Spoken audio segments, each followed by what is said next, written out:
Hello guys, how are you all? Today we are back with another blazing Naruto story. What if Naruto is weak and helpless in the forest of death in the Chunin exam? If you enjoy this video, then please like, share and do comment. And also check the description to original creator of this beautiful creation. So let us start the story. In the forest of death, Kiba couldn't help but shake his head a bit as he, Akamaru, Shino, and Hinata moved on to make it to the tower as they already had their own scrolls to enter the place.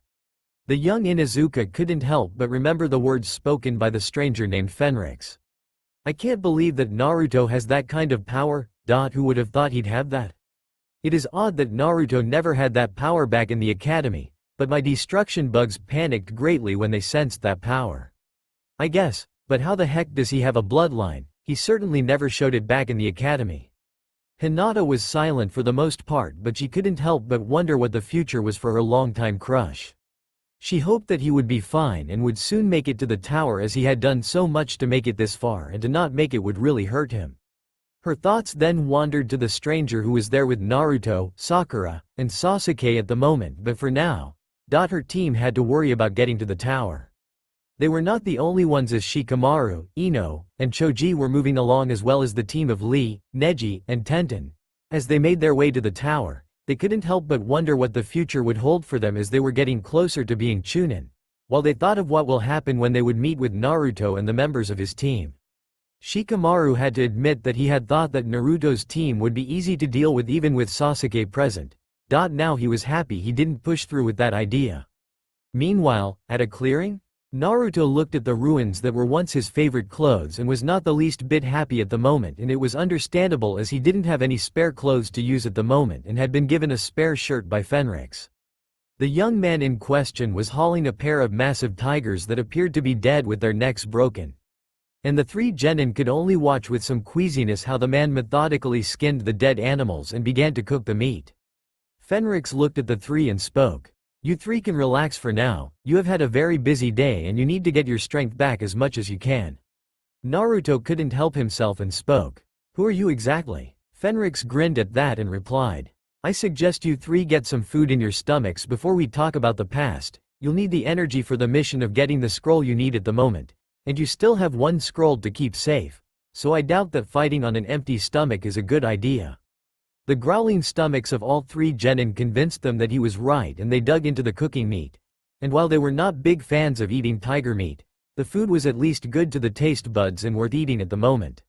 Naruto and Fenrix, however, were eating like mad as they ate as much food as they could get, surprising both Sasuke and Sakura. The two were finally eating enough meat to feed at least 6 people, and the two could only look on in wonder. As soon as the two placed aside their plates, both gave explosive burps, and Sakura couldn't help but chuckle a bit at the sight. Fenrix laughed a bit and decided that now was the time to tell Naruto a portion of the information that he carried. Now you are wondering who I really, then I will tell you. You three already know my name, and what I am, at least at first. So therefore, I will explain as best I can.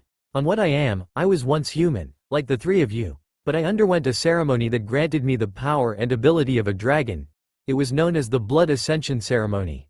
This ceremony is ancient, older than anything that exists, and has not been practiced in nearly 9 millennia. Naruto scratched his head at that and asked, what's millennia? Millennia? A millennia is a number of years, namely 8,000, so this special ceremony has not been done in nearly that long, 5,000 years. The dragon race was the first and the only race to have this powerful ritual.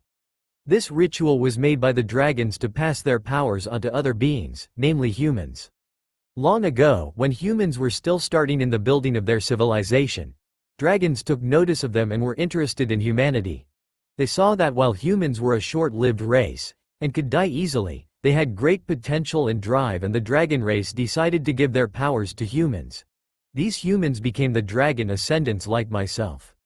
Sasuke listened as he couldn't help but wonder just what was going on, and how exactly did Naruto fit in all this.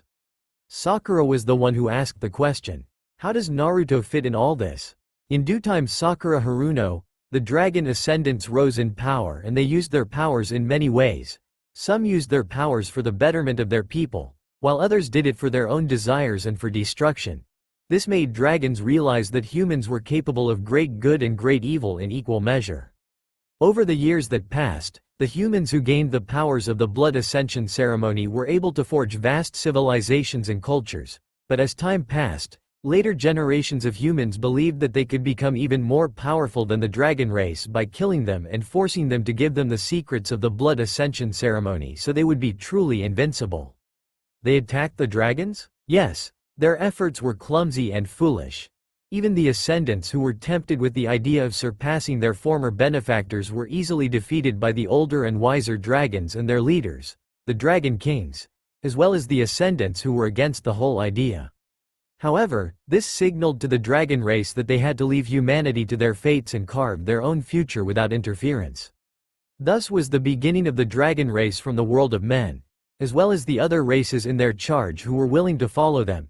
Even a large number of Ascendants decided to leave the world with their dragon benefactors. Sasuke was getting a bit impatient. He wanted to know just how Naruto got a bloodline that he had never heard of before. Just how does Naruto fit in all this? We don't need the history lessons. Fenrix gave a dark glare at Sasuke that was enough to silence the Uchiha as the eyes of the dragon Ascendant took their glowing green hue. This made Naruto and Sakura nervous as they had no idea how the situation will turn out. Fenrix then spoke seriously and showed his displeasure for Sasuke's actions. If you are so curious to know how your teammate fits in all this, then I hate to disappoint you, Sasuke Uchiha, but you will have to wait. All things will be explained in due time and not before. So hold your tongue and listen first. Your world's history is tied to this story as well, so do me, your teammates, and yourself a good favor and be silent. Sasuke would have normally ignored the warning, but something about the change in Fenrix's demeanor told the Uchiha that he was treading on dangerous ground, and so he nodded as he held his tongue. Fenrix relaxed and took a deep breath to relax his own thoughts and continued to speak. The dragon Ascendants who were left behind thought that their already existing power was all they needed, but they were partially wrong in that assumption, since while they retained their powers, those powers were not able to be properly unlocked to their full potential after succeeding generations. Over time, the powers they once possessed eventually lost a great deal of its original power and potency, and without the teachings of the dragon race, as well as their knowledge, the powers were either heavily degraded or were eventually left to die and never return into the world of men. Not all the powers, however, faded and still existed and became bloodline inheritances. In the language of your world is Kekkei Genkai, I believe. Sasuke was shocked to hear this, and Fenrix spoke to Sasuke directly. Now do you understand what I meant about your world's history being tied to what I was telling about the dragon race and the blood ascension ceremony? Are you saying that? Yes, this world, your world, thousands of years ago was part of the many worlds inhabited by dragons, and they too passed their powers to the humans who lived here. Your ancient ancestors were also dragon ascendants, and like before, attempted to wrestle the power away from the dragon race, forcing their benefactors to leave. And those ascendants began to lose the full potency of their powers. But their powers did not die out quickly like the others, and their bloodlines were not destroyed, despite being degraded. What this means is that your Sharingan, in fact, all the known and still to be seen Kekkei Genkai of this world, are actually the degraded remains of the old dragon ascendant blood that existed thousands of years ago. Sasuke was stunned by this, and he couldn't help but feel angry at the thought that his clan's most respected Kekkei Genkai was being seen as a degraded form of power. His people had become legends with the Sharingan, and he would not allow that fact to be downplayed by this stranger. You're calling the Sharingan of my clan to be nothing but a watered-down and weak power?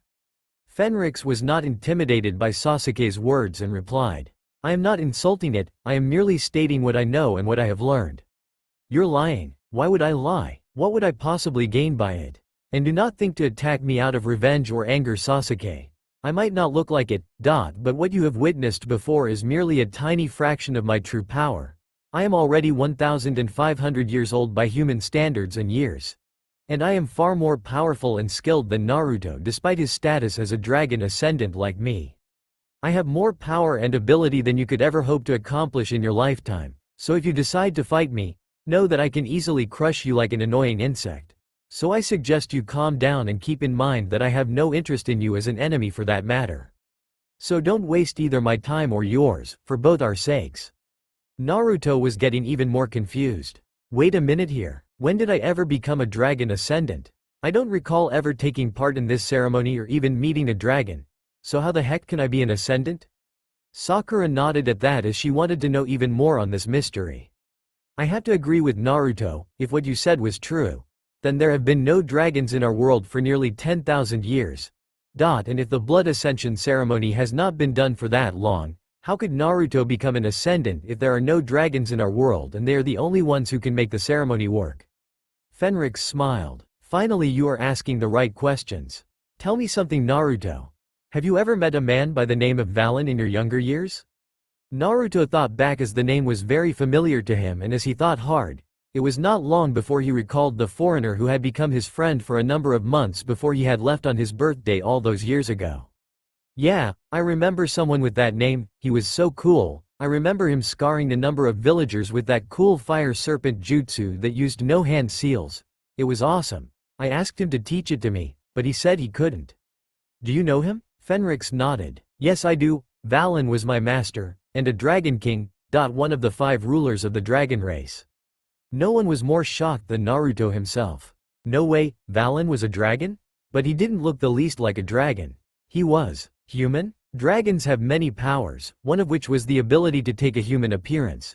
Unlike Ascendants who were humans to begin with and thus can take a dragon-like appearance once their powers and bodies had fully matured and at their highest levels of power.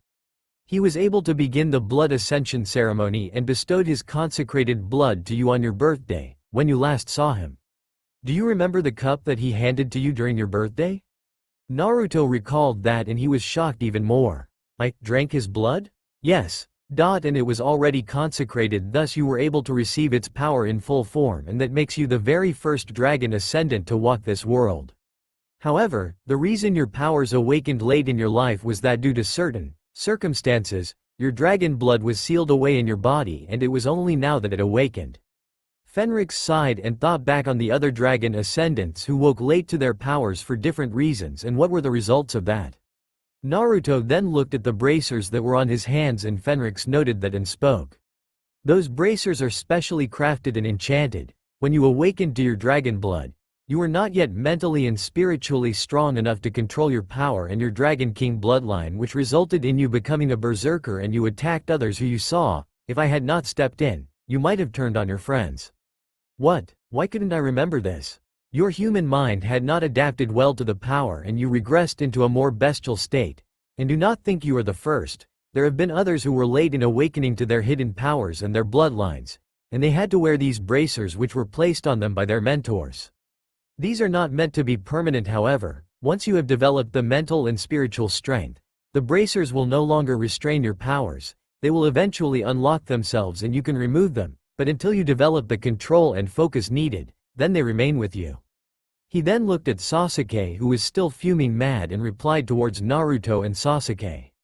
Also, since this is your first time using a bloodline such as this, Naruto, you will have to start from scratch.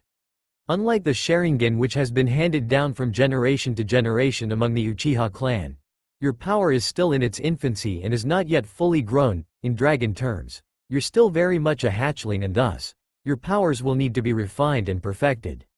So I have to learn how to use this power properly.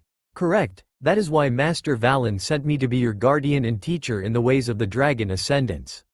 Another thing that I can tell you is that as a dragon ascendant, you can also undertake the blood ascension ceremony in order to pass a portion of your already existing power to another individual, to make him a dragon ascendant as well.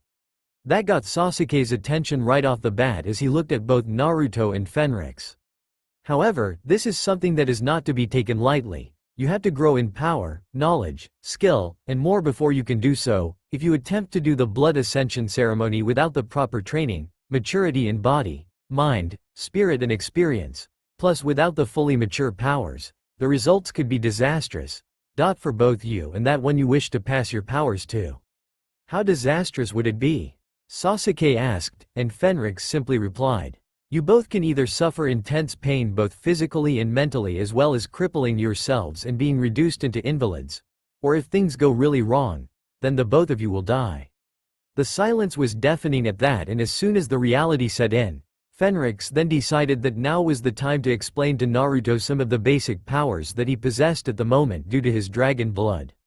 However, even with the bracers on, you were already unleashing signs of your powers. At least not totally visible ones. Hand me a kunai. Naruto and the others looked at one another and were very hesitant, but Sakura handed Fenrix one and he took the weapon and spoke to Naruto. Naruto, give me your arm. Naruto did so and before he could blink, Fenrix grabbed his arms and stabbed him with the kunai. The ninjas panicked and quickly drew weapons while Naruto was released and Fenrix laughed as he showed them the kunai, which was broken and several of its blade was actually shattered at the moment on the ground.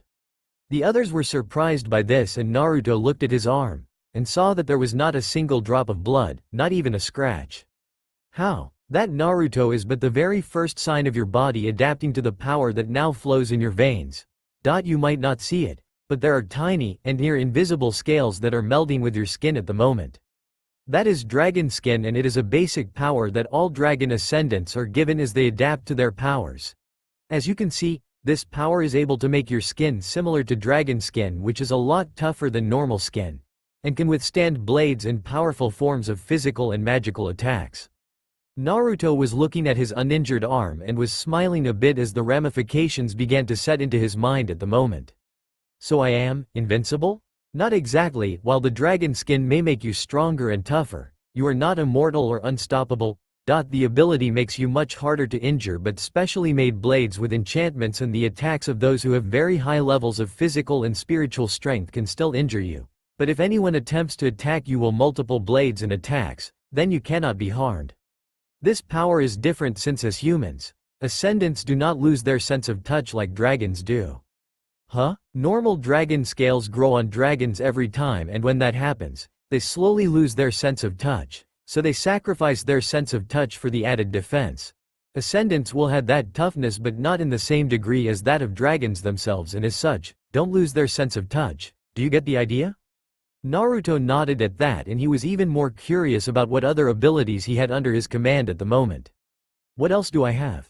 You have the basic senses of a dragon, increased sight range, smell, hearing, taste, and touch. Physically, you have increased strength though at the moment that is controlled by the bracers as well as increased speed and stamina. You will develop also a dragon's immunity to illusions over time, as well as their resistance to various elements, toxins, and weakness. Will I even grow wings? Eventually you will and they will be in the form of energy, but at the moment you have no wings at the moment. Those take time to grow properly and also to control. You certainly don't need those wings to suddenly sprout out in the middle of a busy street, you know. Anyway, here's one power you might find useful when the time comes. Do you see that tree over there? Naruto turned in the direction that Fenrix was pointing and nodded. Good. Now then. Imagine your breath in your lungs becoming as hot and as intense as fire and then unleash your breath at that tree. Naruto did so into his shock and that of the others. His breath did become flame as a massive tongue of fire was unleashed from his mouth at that exact moment of action. And the tree was easily incinerated in a matter of moments by the sudden unleashing of flame on it. All that was left of the once massive tree was a pile of pure ash. Naruto clasped his mouth in shock as he looked at the large tree that he had just reduced into nothing but ash in merely a moment. As soon as he was feeling a bit calmer, he turned to speak to Fenrix, who watched in approval, while Sasuke and Sakura were looking on with great surprise, and as soon as he was able to recover from the sight, he spoke to Fenrix. Did I just breath fire? Yes, you did. Fire breathing is very normal for dragons and it's child's play for ascendants. And unlike the fire-based jutsus done by ninja, what you did is a very basic and simplistic technique, and as you can see, it does not rely on hand seals. There are other breath techniques that you can use, but those will come in time. For now, however, I suggest we get moving. This cooking fire will no doubt attract all manner of predators and other ninja. And while we can handle them well enough, now is not the time and you three need to find another team to get their scroll, am I correct?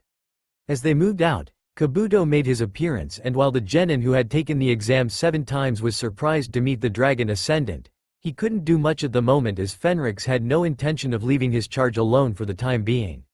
However, Fenrix did not trust Kabuto despite his pilot demeanor and manners, as he could tell due to his long years of experience. This seemingly kind person had a much darker personality and had an ulterior motive. He watched as Kabuto observed both Sasuke and Naruto, and that was the thing that made the Ascendant very wary at the moment.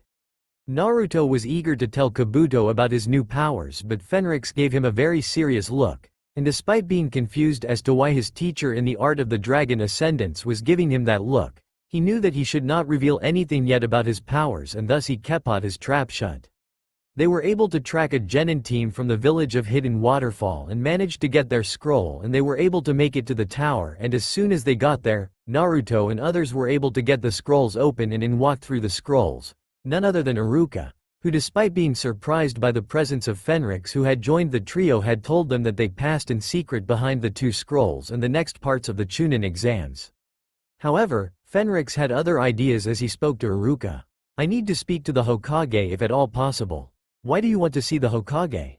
And who are you? Tell him that Valen's old student is here to see him. Iruka remembered Valen very easily and could see that this man had the same level of manners as Naruto's old foreign friend had at the moment. However, like before, he couldn't help but feel that this guy had a hidden power, the same way Valen did, but if he was Valen's student, then he was all right in his book. It did not take long for the Hokage to arrive and Fenrix bowed before him and spoke. Greetings Hiruzen Sarutobi. You are exactly as my master Valen described. The Hokage nodded and looked at Naruto, and like before when he sensed a fraction of Valen's powers, he sensed the same at the moment in Naruto and knew that now was the time for the truth to come out. However, there was the fact that Valen's plans for Naruto had to be put into motion, and while Naruto had no idea what his foreign Dragon King friend had done for him, the Hokage had no doubt that things were going to be very interesting. With that in mind, he asked Iruka to guide Sasuke and Sakura to the main area where the other genin teams were at the moment. Naruto and Fenrix however were brought to another place in the tower, and sure enough, as soon as they entered the room, there were the council members of Konoha. As Sarutobi sat down, he knew that this day was by far going to be the longest he would ever be in at the moment. He wondered just what would happen if Orochimaru found out about Naruto's unique bloodline. He thought back on the day he discovered just who Valen was. Flashback. Sarutobi was surprised to see himself not in the Hokage Tower but in a massive field filled with grass and flowers. There were clear skies and clouds all over the place. It was a beautiful sight at the moment, and it was then that he saw Valen. But the human disappeared and then was replaced by a massive reptilian creature with wings and a long tail. His scales were deep platinum in color, and there were a number of large gems that were on his body and a crown-like protrusion of pure crystal on the head of the massive creature that moved back, and his wings were releasing some sort of wispy light that were of many colors like the rainbow. What in the name of the kami? Calm yourself Hiruzen Sarutobi, I am in my real form, that of a Dragon King. Valen? Is that really you? That it is. You are in my mind Hiruzen Sarutobi, and you are seeing me in my true form. I have never revealed this form to other humans in nearly 9,000 years. You are the first mortal in your world's history to see me in my full might. The human form I take not only allows me to blend among humans and other mortals, but submerges my full powers. The Hokage was stunned and wondered how to act. Long ago, when he was a child, he had been told ancient tales about dragons, and he was truly fascinated by the old legends about how dragons would bestow great powers on humans and how these powers became legend. But he never truly believed them. But here he was now, in the mind of a dragon, and it was talking to him. Relax, young one. You might be old by human standards. But to me and my race, you are still very young. Now come, sit, and I shall tell you of some truly amazing tales that I doubt even the greatest of your village had ever known. And what is my reason for being here? End of flashback. As he thought back on those things and Valen's desire to aid Naruto, he couldn't help but look at the young boy. He had been told that Valen had every intention to give Naruto a true power, older than anything that existed. The very origin of all the Kekkei Genkai of this world. The power of the dragon race. It was something he thought he would ever have the honor of seeing, but he worried about how the council would react to this news at the moment. However, Valen had planned ahead, and even the professor had to admit that it was pure genius, and beneficial to the village at the same time. Valen had also told him about his chosen teacher for Naruto in the ways of the dragon Ascendants, and Fenrix proved to be everything his master told him about. As they sat back, a number of people gave curious looks to Fenrix and hostile ones to Naruto. The Hokage sighed at that. But he could tell that Fenrix was glaring back and he couldn't help but be slightly amused at the sight of the council members being cowed a bit by the glare the older, wiser, and more powerful and skilled dragon Ascendant. Homura, his old teammate, was the very first to speak. "We are here as you asked, Hokage-sama. What is this about?" "This discussion is twofold. Recently we have learned that Orochimaru had returned to the village and has already begun to make his move on our homeland. There is no doubt in my mind that he is planning something sinister on our village." The council were deep in discussion the very moment Orochimaru's name was brought up, and it was then that Anko arrived and gave her report on what was discovered when they found the real grass ninja who were all dead, and also what Orochimaru told her. The news that Sasuke Uchiha was the target of Orochimaru caused considerable concern from the council. They knew the power of the Sharingan, and if Orochimaru had interest in it, then they would have be ready for anything at the moment. As they planned out a strategy, it was then that one council member spoke to the rest. "Hokage-sama. Why is Naruto Uzumaki here in this chamber?" The Hokage nodded and knew that now was the time to drop the news of Naruto's newly awakened bloodline to the Konoha Council. In fact, he couldn't help but admit mentally to himself that he was going to enjoy this. This has something to do with an incident no less than 5 years ago. The Hokage then told the council about the arrival of Valen to the village and what he had learned from the disguised Dragon King, namely on the blood ascension ceremony. The council were silent and none of them asked any questions. But many of them were directing their attention to Naruto and were studying him, trying to determine just how could this child who carried the Kyuubi could have such a bloodline. As soon as Sarutobi was done, he spoke to Fenrix as he had been told by Valen that since his student was the same as Naruto but older, more experienced, and wiser, he would know far more and he would truly give the council a lot to think about at the moment. And true enough, when Fenrix told the council what he had told Naruto, Sasuke, and Sakura about the blood ascension ceremony and the history of their own world thousands of years ago, there was an uproar. The council members were looking at Naruto incredulously and were talking back and forth. This knowledge shocked the very council to their knees, and it had taken a few minutes for the knowledge to sink in and take hold of the people. To think that this kid had a Kekkei Genkai that was the progenitor of all the known Kekkei Genkai was in one word, astonishing. Sarutobi took this all in stride and then removed a special document that he had made and waited to put into action for nearly 5 long years. This was going to elevate Naruto to a whole new level, befitting the powers he had now been awakened to. "I have been planning to deal with this for some time, and therefore, considering that Naruto is the sole owner of this Kekkei Genkai and is a citizen of the village of Konoha, it is by law that as a user of a Kekkei Genkai, Naruto is to become the head of his own clan. That will take his last name. As of today, Naruto Uzumaki is now head of the Uzumaki clan." Naruto was stunned by this as well as overjoyed. In just one day, he had gone from a simple genin with a dark secret to the head of his own clan and wielding a Kekkei Genkai that was now recognized as the progenitor of all the Kekkei Genkai in existence. Homura and Kaharu were very much in shock as well as just about everyone in the council, and it took a few minutes for Homura to speak. "We need proof to see if this is all true." Fenrix nodded and replied, "Fair enough." As the council was ended with Naruto swearing not to reveal anything to his team and also to prepare for the soon-to-come announcement of his being head of his own clan. Fenrix and Naruto went back to the other genin, with the Hokage planning to speak to Kakashi in secret soon about all that was happening in the shadows. Fenrix then spoke to him in secret. "Naruto, I will allow you to use your powers in this fight. Once you start the fight you will be part of. Summon your Dragon King blood, and when you feel its powers come, say the words, Dragon King blood. Release, and think of an elemental form. How will that work? You'll see." As Naruto arrived, the others were surprised that he finally arrived, and the Hokage then told them the true purpose of the exams and what was about to happen. Sasuke himself was eager to get things going, but apart from wanting to fight both Gaara and even Neji Hyuga, he had developed the desire to fight Naruto himself. He was not going to let this new Kekkei Genkai beat the Uchiha clan's Sharingan, despite the fact that Naruto's Kekkei Genkai was supposed to the pure version and much more powerful than the Sharingan and the ancestor of the Sharingan. He would not let the Sharingan, the pride and honor of the Uchiha, be overshadowed by anything, even this Dragon King bloodline. The thought of using the Sharingan to beat Naruto had made the seal react, and he held his shoulder in pain once more. Sakura saw that and couldn't help but feel even more concerned by what was happening. She had seen and heard Orochimaru's dire warning and plans to take Sasuke, and she couldn't help but feel even more afraid of what might happen if Orochimaru. She was not the only one, however, in that train of thought. Sarutobi, Ibiki, Kakashi and Anko watched the situation, and they each had their own thoughts on the matter.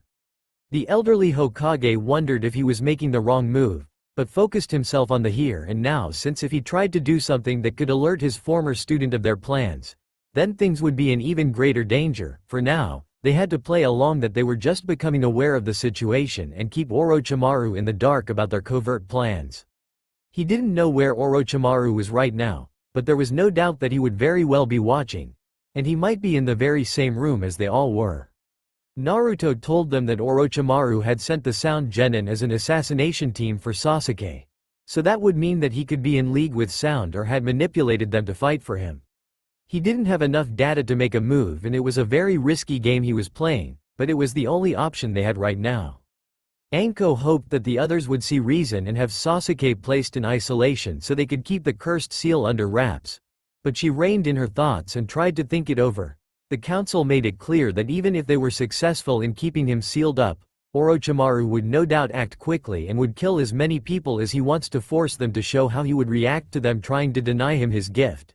She had a feeling that there would be more involved with Orochimaru's return to Konoha. She knew enough about her former sensei that he always had other plans buried in his current ones. Ibiki hated to admit it, but he knew how dangerous Orochimaru was. Even when he was the leader of the Anbu interrogation squad, he was afraid of Orochimaru, even when he was still a child.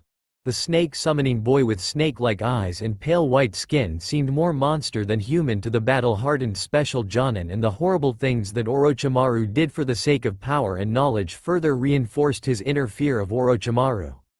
He knew that Orochimaru would not hesitate in any way to get what he wanted, and would any method. Not only was he known as a highly skilled ninja, but also as a master manipulator. He had no doubts in his mind that Orochimaru would have plans to help him as well. Kakashi was told about the cursed seal and heard Anko's words and how he defended the Sasuke and how Anko reacted. He actually understood Anko's anger and how she would look at Sasuke with worry and mistrust. He knew Anko had once been Orochimaru's student years ago when she was young, no doubt around Naruto's own age or younger. She had grown to hate and despise Orochimaru for his evil ways, and while she did have something of a dark streak in her nature, she was not evil in the full sense, and she had learned a number of useful jutsu. Like all others who knew her, he knew about cursed seal that she herself had, and while he told them the truth about Sasuke, he kept in mind that out the other children subjected by Orochimaru to the cursed seal before Sasuke was given that cursed seal, Anko was known to be only among the very few survivors of the cursed seal, as many like her died in great pain from the cursed seal. So she would know how deadly it was. He wondered if he should be ready to make his move, but for now he knew that he had to keep the binding technique ready should the cursed seal become too much. Sakura was about to raise her hand when Sasuke stopped her with a glare and spoke in a tone that demanded answers. "What are you doing, Sakura?" "Sasuke, you have to forfeit the matches for now." "Why the heck should I? Do you think I'm blind to how you're suffering from the effects of the cursed seal? You can barely use either your chakra or your Sharingan without that thing coming to life and injuring you even further. You can't hope to survive any fight with that thing eating you from the inside. Please, I am begging you as a friend and teammate, to please forfeit, not for our sake, but your own." Sasuke, however, didn't listen as he thought back on his oath: be stronger, to gain more power and more ability to finally accomplish his long dream of avenging his clan and killing the one responsible for the murder of all of his family by one of their own, his own. He then thought about his dream, and what and who he was. He was no longer just a man, but an avenger, a being who sought power and would seek out that power, regardless of its source, be it kind or evil. He wanted to show that he was strong, and he wielded power to defeat all who faced him, and the only way to gain it was to fight the strongest. And all of them were here, in this very tower. He could not afford to back down from this. Lee, Dosu, Gaara, Neji, and Naruto were here in this room. If he backed down now, he would never get another chance like this, and he was not going to be denied this chance. He would prove the power of the Sharingan for all to see, especially Fenrix and his student Naruto. The three genin, however, turned when someone spoke out. "Okay, You got me, I'm out of this part. Naruto, Sakura, and Sasuke turned to see Kabuto raising his hand, and that made Sasuke very wary of the Leaf Genin who was now leaving the scene. Holy Talon thought likewise and wondered just what was Kabuto up to. From what it could sense, the Genin had more than enough chakra and physical strength to be in this match. Why was he backing out? Naruto was also curious and spoke. Hey Kabuto-san, why are you leaving? Kabuto turned and smiled a bit and replied. I'm sorry Naruto, but I had a heck of a hard time getting the scroll from the other team I fought with, and they really drained me, and even if we made it here now, I'm still somewhat beat up, but I know you can do well. I know I'll miss it, but, hey, don't worry about me, do your best, alright? Naruto looked sad but smiled and gave Kabuto a thumbs up signal. I will. Kabuto smiled back and gave the same reply as he left the area. However, he didn't get away scot-free. Sarutobi looked at the leaving form of Kabuto and recalled something. This was not the very first time he had seen this young man. And neither was this the first time he had seen the man leave the Chunin exams at this stage. At first, he had allowed it as there was truth to his claims. But now that this was the 7th time he had done this act, he got suspicious. He turned to Anko and Ibiki as well, and they were able to find out just who he was, namely his name of Kabuto Yakushi and his times in the academy and in the missions he had undertaken, and the times he had taken the Chunin exams. His grades were average and he was not really much of a special case. However, Anko revealed that he was the child who was found among the enemy dead during a battle in Konoha's history years before, the Battle of Kikyu Pass, by one of the Konoha medic squads, and was taken in. And that boy grew up here, learning medical jutsus, and had a very unremarkable career. That boy was Kabuto himself. As soon as Sarutobi got the details, he looked at Kabuto and thought to himself aloud. What sort of game is that young man playing with us? He wasn't the only one, as Kabuto was stopped by Yoroi, his fellow teammate, and spy of Orochimaru. The two exchanged a hushed conversation with Yoroi warning Kabuto about his playing games and keeping his loyalty to Orochimaru, to which Kabuto replied back that he doesn't have to worry, and to which Yoroi replied that while he was Orochimaru's favorite, he was certainly going beyond his bounds. Kabuto replied that he knew about Yoroi's desire to take his place and now was his chance. With that, Kabuto bid farewell to both Naruto and Sasuke. Sorry I couldn't stay and fight, but if I did, the old me would have come back. I will be watching though. I hope you do well, Sasuke-kun. And you too, Naruto-kun. Besides, if I fought here and now, I would be revealed as a spy, and I wouldn't want that. The rest I leave to you and your capable hands, Orochimaru-sama. The sound Jonin looked on, but a thin smile appeared as Kabuto left the room, leaving the others to wonder on what they would do. However, Sasuke made up his mind already. As Sakura tried to raise her hand once more, he stopped her and replied. Sakura, this is my path. I chose it for myself. You have no right to tell me what I should do. I am your teammate and friend Sasuke-kun, and I can't just stand by and let that thing eat you alive. If you are truly my friend and teammate Sakura, then let me fight. This Chunin exam is more than an exam for me. I don't care much about the title of Chunin. I am an Avenger, nothing more. I have something to do no matter what, and I can't have myself stopped by anyone, not even you. All the strongest ninja are here and now. If I don't fight them here and now, then how can I see how strong I have become? I have to become strong no matter what. I won't let anything stop me, and that is what I want, and you have no right to stop me. Sakura looked on sadly, unable to say anything as she tried her best to reason with her teammate. Naruto, however, was far from happy with Sasuke's behavior towards Sakura, and he was not going to let Sasuke's attitude get the better of him. Sasuke-teme, you have to listen for once. Stop acting so cool and focus on the truth. That damn seals. Sasuke then turned and gave a challenging look to Naruto. Naruto, you ought to know that you're one of the people I want to fight. That made Naruto glare back and wonder just what was going on in the mind of Sasuke, but they had no time to think about that as Hayate got the Chunin exams underway. He then showed them the screen nearby that would take the names of the genin present and pair them in one-on-one combat. Also, since there were 23 of them, then it would be a series of 11 matches to start the preliminaries. It didn't take long for the first match to begin, and much to Naruto and Sakura's dismay. It was Sasuke Uchiha against Yoroi Akudo. Sakura was stunned, while Sasuke smiled. Naruto gave a shake of his head, while Lee, Dosu, Neji, and Gaara decided to take a good long look at Sasuke and see just how he gets out of this one. As soon as that was announced, the genin and their Jonin sensei made their way to the upper terraces to watch the match and to stay away from the fight itself. I won't have this fight any other way. Gecko then spoke. All right, the names called forward, please come forward. The Chunin proctor then faced the men and asked them if they had any objections to the match-up between them, and they replied that they had none, while Orochimaru in his sound Jonin disguise smiled and watched on to see how this situation will play itself out. Sasuke then spoke to Yoroi. You are going to be in for the fight of your life with me. Hey, bring it on, Sasuke Uchiha.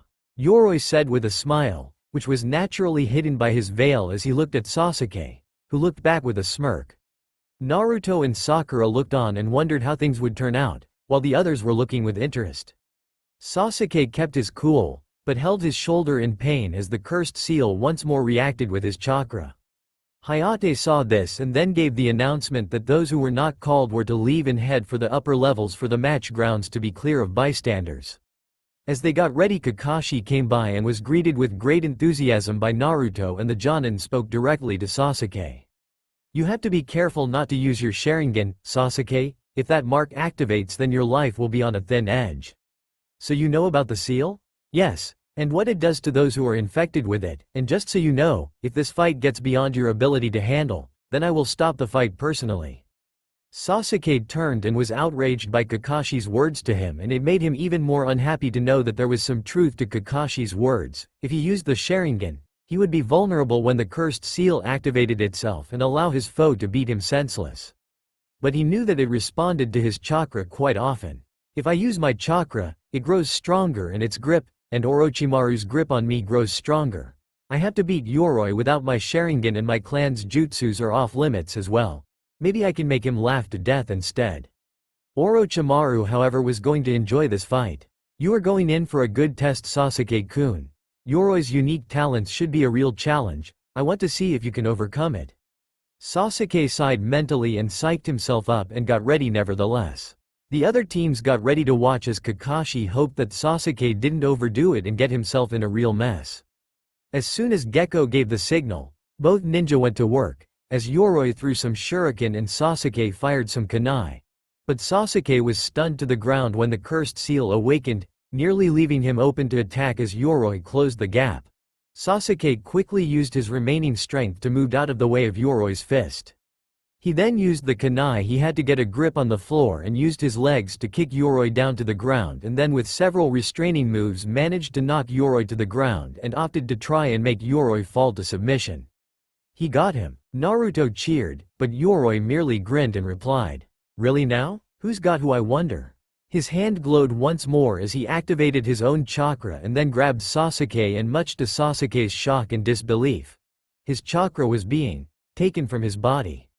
What the hell is happening? Yoroi then stuck hard, loosening Sasuke's grip, and then forced his way through, and much to the shock of everyone in the room, except Orochimaru, who smiled sadistically as the spy from the Sound Village leapt back, and as Sasuke managed to get off the floor, the ninja then used his glowing hand once more and began to drain Sasuke's chakra, making Sasuke lose his power. Kakashi and the others looked on in surprise and disbelief as the Uchiha survivor was being placed in a deadly situation. My chakra? What the hell are you doing to my chakra? What, you're just noticing it now? Yoroi replied as he laughed and continued his actions on the still weakened and disoriented Sasuke, who couldn't muster enough strength to break free just yet. Orochimaru noted and wondered how Sasuke would be able to handle this mess. Yoroi was indeed given such a unique talent. He could absorb the chakra of his foes with only a touch of his hand, quite a unique and deadly talent in the right hands and in the right circumstances, and this would make things even more difficult for Sasuke. As soon as Yoroi takes your precious chakra, Sasuke-kun, you will have no other choice but to rely on my little gift to you, and we shall see how you do. Release that forbidden power, it will save you after all, you have no choice in this matter. Sasuke managed to gather enough strength to kick Yoroi away from him, but he knew now that close combat with this guy was a serious mistake. If he got grabbed like that again, he was finished, but he was too weakened by the first two attacks that using either kunai or shuriken were a bad idea, and even if he could do it, the cursed seal would hurt even more. Yoroi however was not going to stop as he lashed out at Sasuke and the Uchiha ninja tried to evade and managed to avoid some of the blows, but he got hit by the hand in the hair. However, instead of being a miss, the chakra absorbing technique affected him quickly, forcing him to lose even more of his strength, but he had enough to tolerate Yoroi's taunts and get some distance. Sasuke-kun, damn it, what the heck is wrong with you? Think of something fast or your history, Sasuke. Sasuke admitted that Naruto had a point and then he realized that he had one chance. Part of it wasn't original, but heck, as things were at this moment, it was better than nothing. He waited and then made his move, managing to avoid Yoroi's next strike. He then attacked with a move that everyone recognized, including a duo of ninjas with the same hairstyle, the same suits, and the same bushy brows. Wait, that's my move, Lee said as he saw Sasuke use the same kick that he had used on him before during that test fight. He couldn't believe that Sasuke was using that move as well. What the? Guy thought as Sasuke leapt after Yoroi. As soon as they were in mid-air and Sasuke was behind Yoroi, he confessed something to the hidden sound spy. Alright, I'll admit I borrowed this move, but from this point on, the rest is my own creation.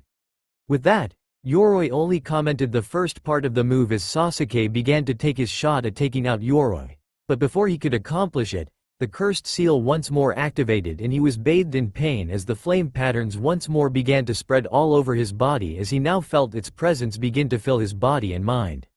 Damn it all, not now. Sasuke-kun, crap, Sasuke, you had better not lose here and now of all things. You said you and I will be fighting soon when the preliminaries are over. Don't you dare go back on your word to me now. Sasuke looked at Sakura with her eyes in tears and her face in worry and fear, while Naruto was seriously tense and not wanting him to just give up and lose now. He was not going to be beaten here, he had much to live up to and his two goals in life would be even further out of his reach if he lost here and now. Damn, I won't lose, I will win and I will do it on my own power. With that, he focused his will and strength of mind into it and managed to beat back the seal and force it to subside. Much to the shock of the people who knew about it, namely Kakashi, Anko, Sarutobi and naturally Orochimaru himself as Sasuke used several attacks to take Yoroi out of the match and finished the attack with a powerful heel kick known as the Lion's Barrage. The two ninja were out of it, but Sasuke was able to get off his back and was sitting down with exhaustion and Hayate declared Sasuke the winner and that was Kakashi's cue to make his move after trading some words with Guy. As Yoroi was taken away by the medics for treatment and one of the medics tried to approach Sasuke, but Kakashi interceded. The Jonin told Sasuke that the cursed seal had to be contained and now was as good a time as any for it to be done. Sasuke naturally was not happy with the fact that he was going to be missing out on the rest of the competition, but Kakashi was not backing down and Sasuke had no choice as he was followed by Kakashi. Orochimaru smiled and was excited at what he had seen while Anko and the others who were aware of the effects of the cursed seal were impressed that Sasuke was able to resist the call of the cursed seal to use its power. Orochimaru however decided to leave the scene and see just what Kakashi was having in mind. However, Dosu did not like this. He had a feeling that there was to what was going on and he wondered what was going to happen next. However, he decided to see just what would be the outcome of the other matches. He had nothing left to take care of at the moment and attacking Orochimaru was suicidal to say the least. Back in the ring, Naruto sighed and got ready to the soon-to-come fight that he is going to be handed to by the council and as a way to test his Kekkei Genkai. He was looking forward to this fight and hoped that what Fenrix said to him would work out. It was then that Gekko spoke. Due to the large number of Genin teams, a Genin team must be removed as per request by the council. The next fight will place the Genin team from the village of Hidden Rain against. The people watched as the electronic board moved through the names and to the shock of everyone, except Naruto and Fenrix, Naruto's name came up. The other Genin were surprised as one Genin taking on a three-man team was unheard of anywhere. And even more so that it was Naruto who was going to be the one lone Genin who was going to be fighting against them. The Rookie 9 knew that Naruto's new power might work, but how ill he beat at least 3 targets. The Rain Genin had the thought that they were going to win easily and their leader spoke to prove their thoughts. I don't know why a punk like you gets to fight all 3 of us, but we are going to make sure we are not going to be eliminated by you. If you could eliminate us by your lonesome kid. Naruto however was not the least bit intimidated as he replied with a confident smirk. Why don't you stop talking and start fighting? The Rain Genin got real angry at that, and their leader Oboro cast the Cage Bushin Jutsu that they favored, and when they had surrounded Naruto they unleashed another surprise. Take this brat. The Rain Genin unleashed a massive number of shuriken and kunai at Naruto to finish him off. Naruto, however, merely relaxed and closed his eyes, much to the shock of everyone in the area, while Kin, Dosu, and Zaku looked on. Kin looked at Naruto and spoke. Is that guy trying to commit suicide? Who the hell cares, he's nothing but trash. Dosu, however, was not so sure about that. After what he had seen the boy turn into before when Kin and Zaku were out cold, he, leader of the Sound Genin team, knew that there was a lot more that what was going on before him. And his thoughts were proven true as the kunai and shuriken hit Naruto. Without ill effect. The weapons merely hit him on the skin and bounced off, without a single drop of blood on his body. What the hell? Naruto grinned, and now it was time to pay these guys back for that attack.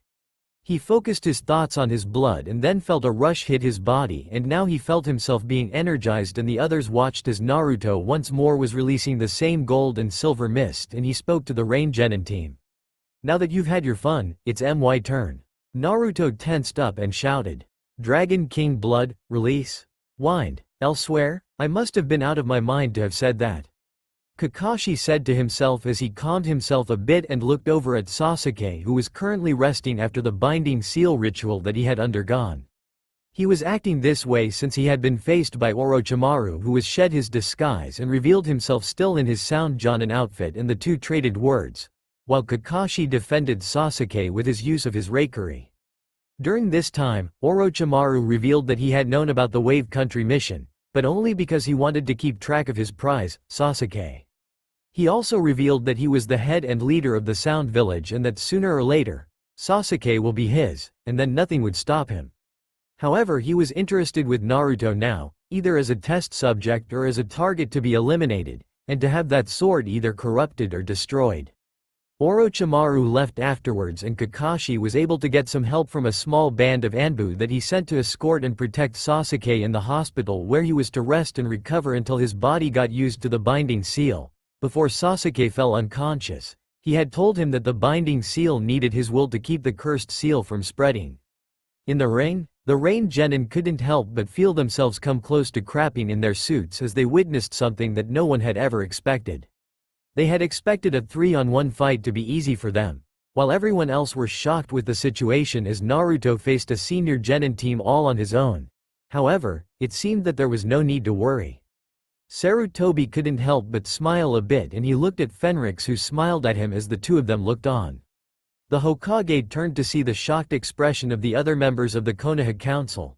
It had shocked them to see that Fenrix was not kidding about Naruto's newly awakened bloodline being powerful despite it being still in the infancy stage. Naruto looked at his arms and saw the tattoos that took the color of pure silver, and the tattoos were also different in form and pattern. There were waves and lines as well as cloud-like symbols and whirling spirals, and even though he knew that this was just a basic power at the moment, he was amazed by the power that was flowing out of his body at the moment. All he said was the release command, and then the element wind, and then the tattoos appeared and transformed. Even though he still felt the rush of pain at first, but that was now nothing more than a simple prick than a blinding flash of power. And here he was now, surrounded by a column of pure wind that was moving about him at his very command.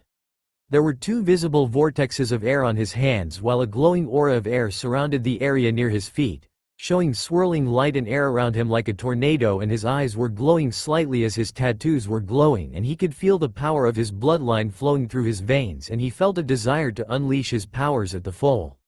All over the area and the building were strong winds as the air came alive and moved all over the place, and the wind was flowing in and moving all over Naruto in that moment. Naruto then decided to bring it on as he moved and leapt over the heads of the Rain Genin, and as soon as he landed, he spun himself and moved his arms towards his chest in the same way and created a massive sphere of pure high concentrated air around him. He then pushed his arms outward at the sides, and the air concentrated there in the sphere that covered him suddenly exploded with amazing force outward. The 3-man team of Rain Genin were sent flying outward, and so were their Bushin, and those were reduced to splatter as the power of the wind-based attack. And the Rain Genin were knocked out in merely 3 seconds, a new record in the whole history of the Chunin exams. Just about every ninja within the whole room was stunned at the sight before them all. Naruto, with just one move, had defeated 3 genin in one simple but powerful move and in merely the time frame of 3 seconds. Holy, what was that? Kiba was shocked out of his hood as he saw that all the rain genin were knocked out by one move. If he thought that the sight of Naruto not even taking a single scratch from the kunai and shuriken that were thrown at him was shocking, this one just beat them all. Akamaru was also confused and barking. That was amazing, Naruto-kun. Hinata was blushing bright red at how much Naruto had not just grown physically, but in power as well. That was amazing, as well as the sight of Naruto being unharmed by the kunai and shuriken that were thrown at him earlier. She had thought he was going to be badly injured, but the shuriken and kunai didn't even hurt him. Is that the power of Naruto's Kekai Genkai? If that is, it is amazing. Rock Lee was impressed and proved it as he shouted, "That was great, Naruto-san." Quote, Guy was also impressed at the sight. He was not familiar with the move that Naruto had used and wondered if Kakashi had been teaching him some new technique. However, the rival of Kakashi had his doubts. That move was certainly something that Kakashi might learn during his years as an ANBU, but as a taijutsu master of Konoha he saw that the technique required no hand seals at all. He knew that there was no way a jutsu like that would be done without hand seals, so it must be something. For now, since Kakashi had left with Sasuke to do something, he would have to keep this secret for the time being and figure out what was going on. Ino was surprised at the whole scene. Is that really Naruto? The same Naruto who used to be the dead last among us? This is troublesome. If he can fight like that at the moment, there's no way I can beat him if I have to fight him. Shikamaru said as he looked on. Choji was silent as he munched on, but even he was impressed by what he had seen. Their Jonin sensei were also surprised by the sight. Asuma was stunned to silence as he nearly dropped his currently lit cigarette to the ground at the sight before him. As soon as he was able to get his mouth to work at the moment, he decided to speak. That was unexpected. That was no normal wind release technique. Kurenai was also impressed by the sight. Amazing, to think he could manipulate wind to that degree and not use hand seals doing it. Could this really be the same Naruto who was the undeniable class clown that failed several times in the academy graduation exam? Gaara was very impressed at the sight and trembled as he looked at the raw power Naruto had just displayed before them. He is strong, very strong, I want to kill him. Tamari was also surprised. Impossible, that guy did all that? Wow. Kankuru was surprised at the sight. Baki was likewise impressed as he had never seen that before. There were a large number of wind users back in Suna, Tamari being one of them. But there was no one who could manipulate that much wind with only their hands and body. This one deserved to be watched. The Sand Jonin decided to do some investigating. Even though he had faith in the plan, this Naruto Uzumaki might prove to be a problem. Baki however had no idea how much Naruto would be a problem as the blonde genin and now clan head moved triumphantly back to the upper floor to see the next fight. The village of Konoha. Naruto walked back to his home as he was accompanied by Fenrix. The day had been very long and hard at the moment as he had witnessed a good numbers of battles. He had been tasked to face Kiba and Akamaru, but the fight did not last long as Kiba, who was not happy with fighting him at his new state, and both he and Akamaru did their best, but he had easily defeated them. But naturally he didn't harm Kiba too much. His bracers limited his full power, even his strength, though his strength was greater than it was before when he was not able to awaken his powers, and this allowed him to defeat Kiba well enough despite Akamaru's help. He had to admit that Kiba gave as good as he got, but with his dragon skin, no amount of attacks Kiba and Akamaru threw at him could easily harm him. Though it still stung a bit as his scales, according to Fenrix, were still developing and needed more time to fully adapt to his body. The other fights were pretty interesting as he looked on. The fight between Zaku and Shino was interesting enough, and Fenrix looked at the battle with a critical eye and knew that the destruction bugs were the key to Shino's victory, as this allowed him a unique combat advantage over the other foes he would be facing at the moment. Another fight was naturally the one between Kin and Shikamaru, where his former classmate was proving to be very good in his own right as well as any other ninja despite his apparent laziness through the use of his shadow manipulation Kekai Genkai. The end of the fight was somewhat amusing to Fenrix, who had admit he had seen such a move before but said that the ones used by the Nara clan were not as powerful as the much older form. Nevertheless, he congratulated it and considered the Nara clan to be very good in their use of the old Ascendant bloodline that their clan had in them. The fight between Ino and Sakura was rather interesting as the two fought it out with whatever skills and abilities they had. Ino was the stronger of the two, but Sakura was just as determined, and he was surprised with the use of Bushin that was similar to his own. And while the fight had ended in a double knockout and that meant that Sakura was no longer able to compete in the semifinals, he was happy that Sakura finally showed that she had what it took to be a kunoichi, and he noted the fact that despite their fighting, the friendship that was between the two was still there. Fenrix noted that as well and respected that, and said that while this was a simple battle by most if not all standard, it was a good fight. It was also when Kakashi arrived on the scene to see how things were doing. There were two fights however that got his attention completely, and the same could be said for Fenrix. The first battle was the battle between Hinata and Neji. From the very second the battle started, he was getting enraged by the way Neji was belittling Hinata, and the sight of the girl he once thought to be shy, dark, and weird was somehow enraging him. To hear her try to defend herself and the way she looked made Naruto even more angry at Neji's actions. He shouted to Neji to shut up, and he then told Hinata to stand up for herself and proved to Neji that she could change no matter what and beat the snot out of him. Hinata did her very best but was beaten. However, he saw that she had done her best, and she was alright as Kakashi, Guy, and Kurenai stopped Neji from landing a fatal blow. Flashback. HMPH. Typical of the main family getting all the treatment. Neji however was unable to finish his words when a shout came right at him.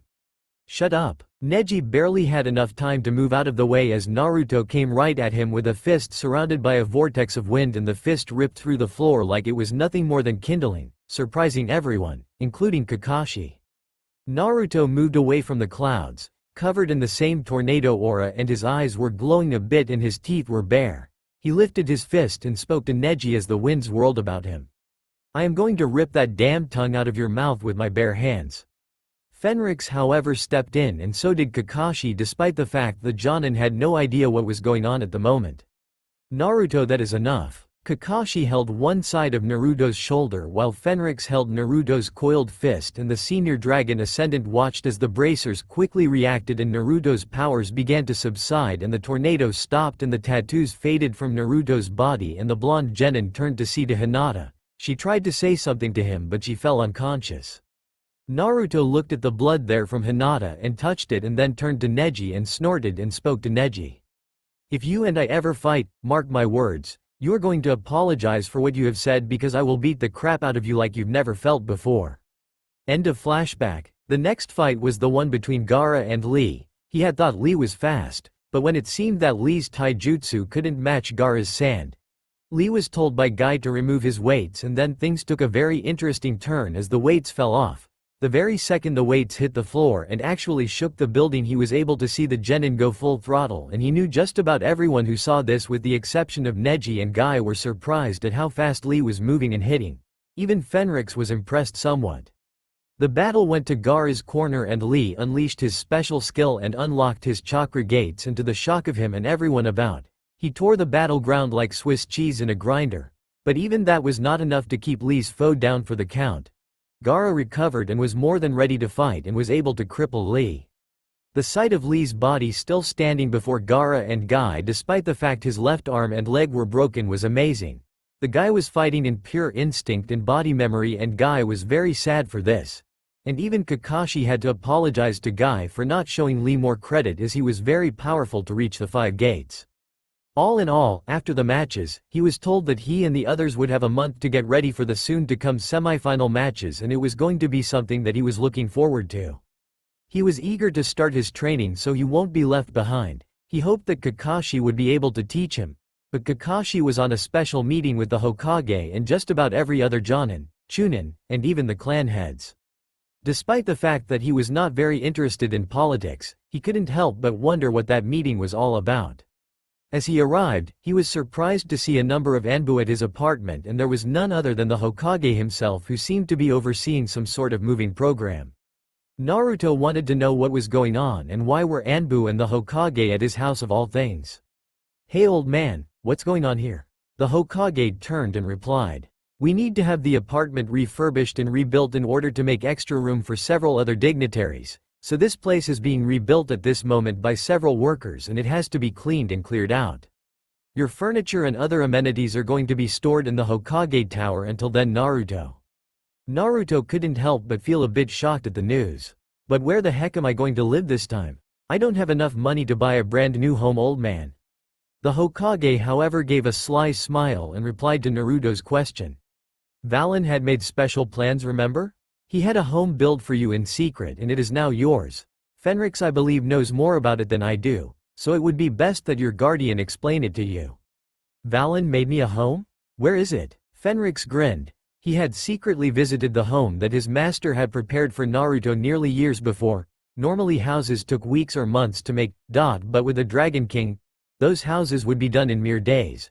But it was also very secret as no one in Konoha had any idea of its location or what was hidden deep beneath it. It was not a house in the standards of most humans, but something else entirely. As the two left, Sarutobi looked on and sighed as he looked back at the ninja who were busy packing up Naruto's supplies and gear for him to pick up later. He then thought back on how the discussion with the Jonin and Chunin went when he told them of the latest developments. Flashback. As soon as all the Jonin and Chunin were in the meeting hall and also the head of the clans in Konoha, as well as members of the council, he began the special meeting, not just concerning Orochimaru, but also the discovery and awakening of Naruto's Kekkei Genkai and naturally his moving out of his old home apartment and into his new clan house. Naturally a lot of the Jonin, Chunin and clan heads were quite surprised by the news that was given to them at the moment and they were still debating what to do with this kind of information. The same was true for Kakashi as he was still trying to get used to the idea that his Genin team not only had one Kekkei Genkai user, namely Sasuke, but another, who could manipulate wind in a way that even Asuma could not. Asuma was one of the few wind users in Konoha and thus was more knowledgeable of the use wind chakra. The clan heads were also interested and were eager to see this Kekkei Genkai of Naruto in action, though many of them were not all that convinced of its powers.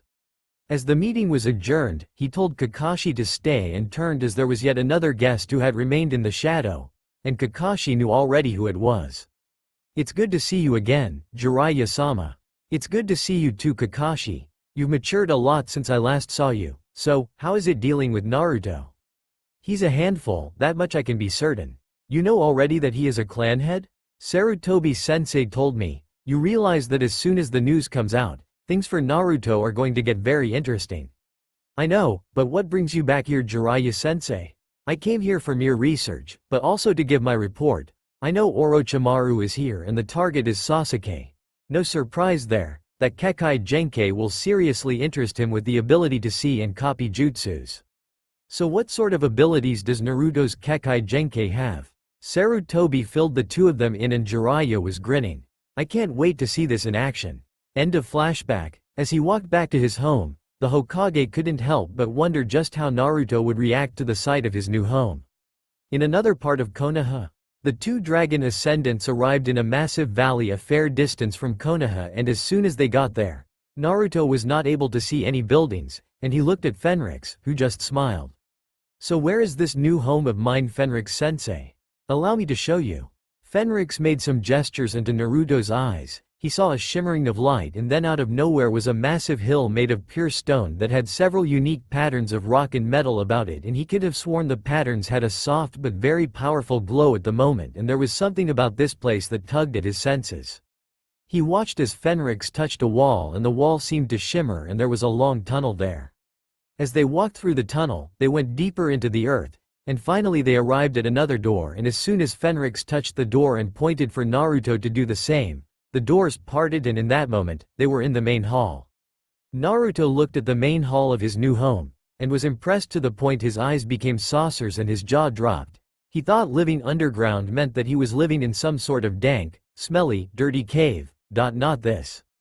The main hall looked like a mansion. In the middle was a beautiful foundation with cool clear water and statues made of pure marble that resembled dragons.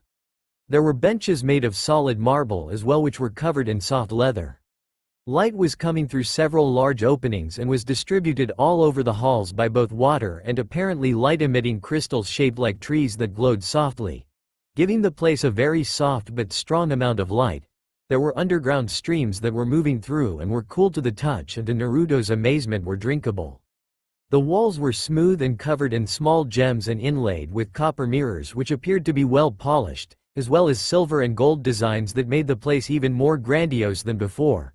And in the areas were healthy trees and bushes, giving out a sweet scent to the cave.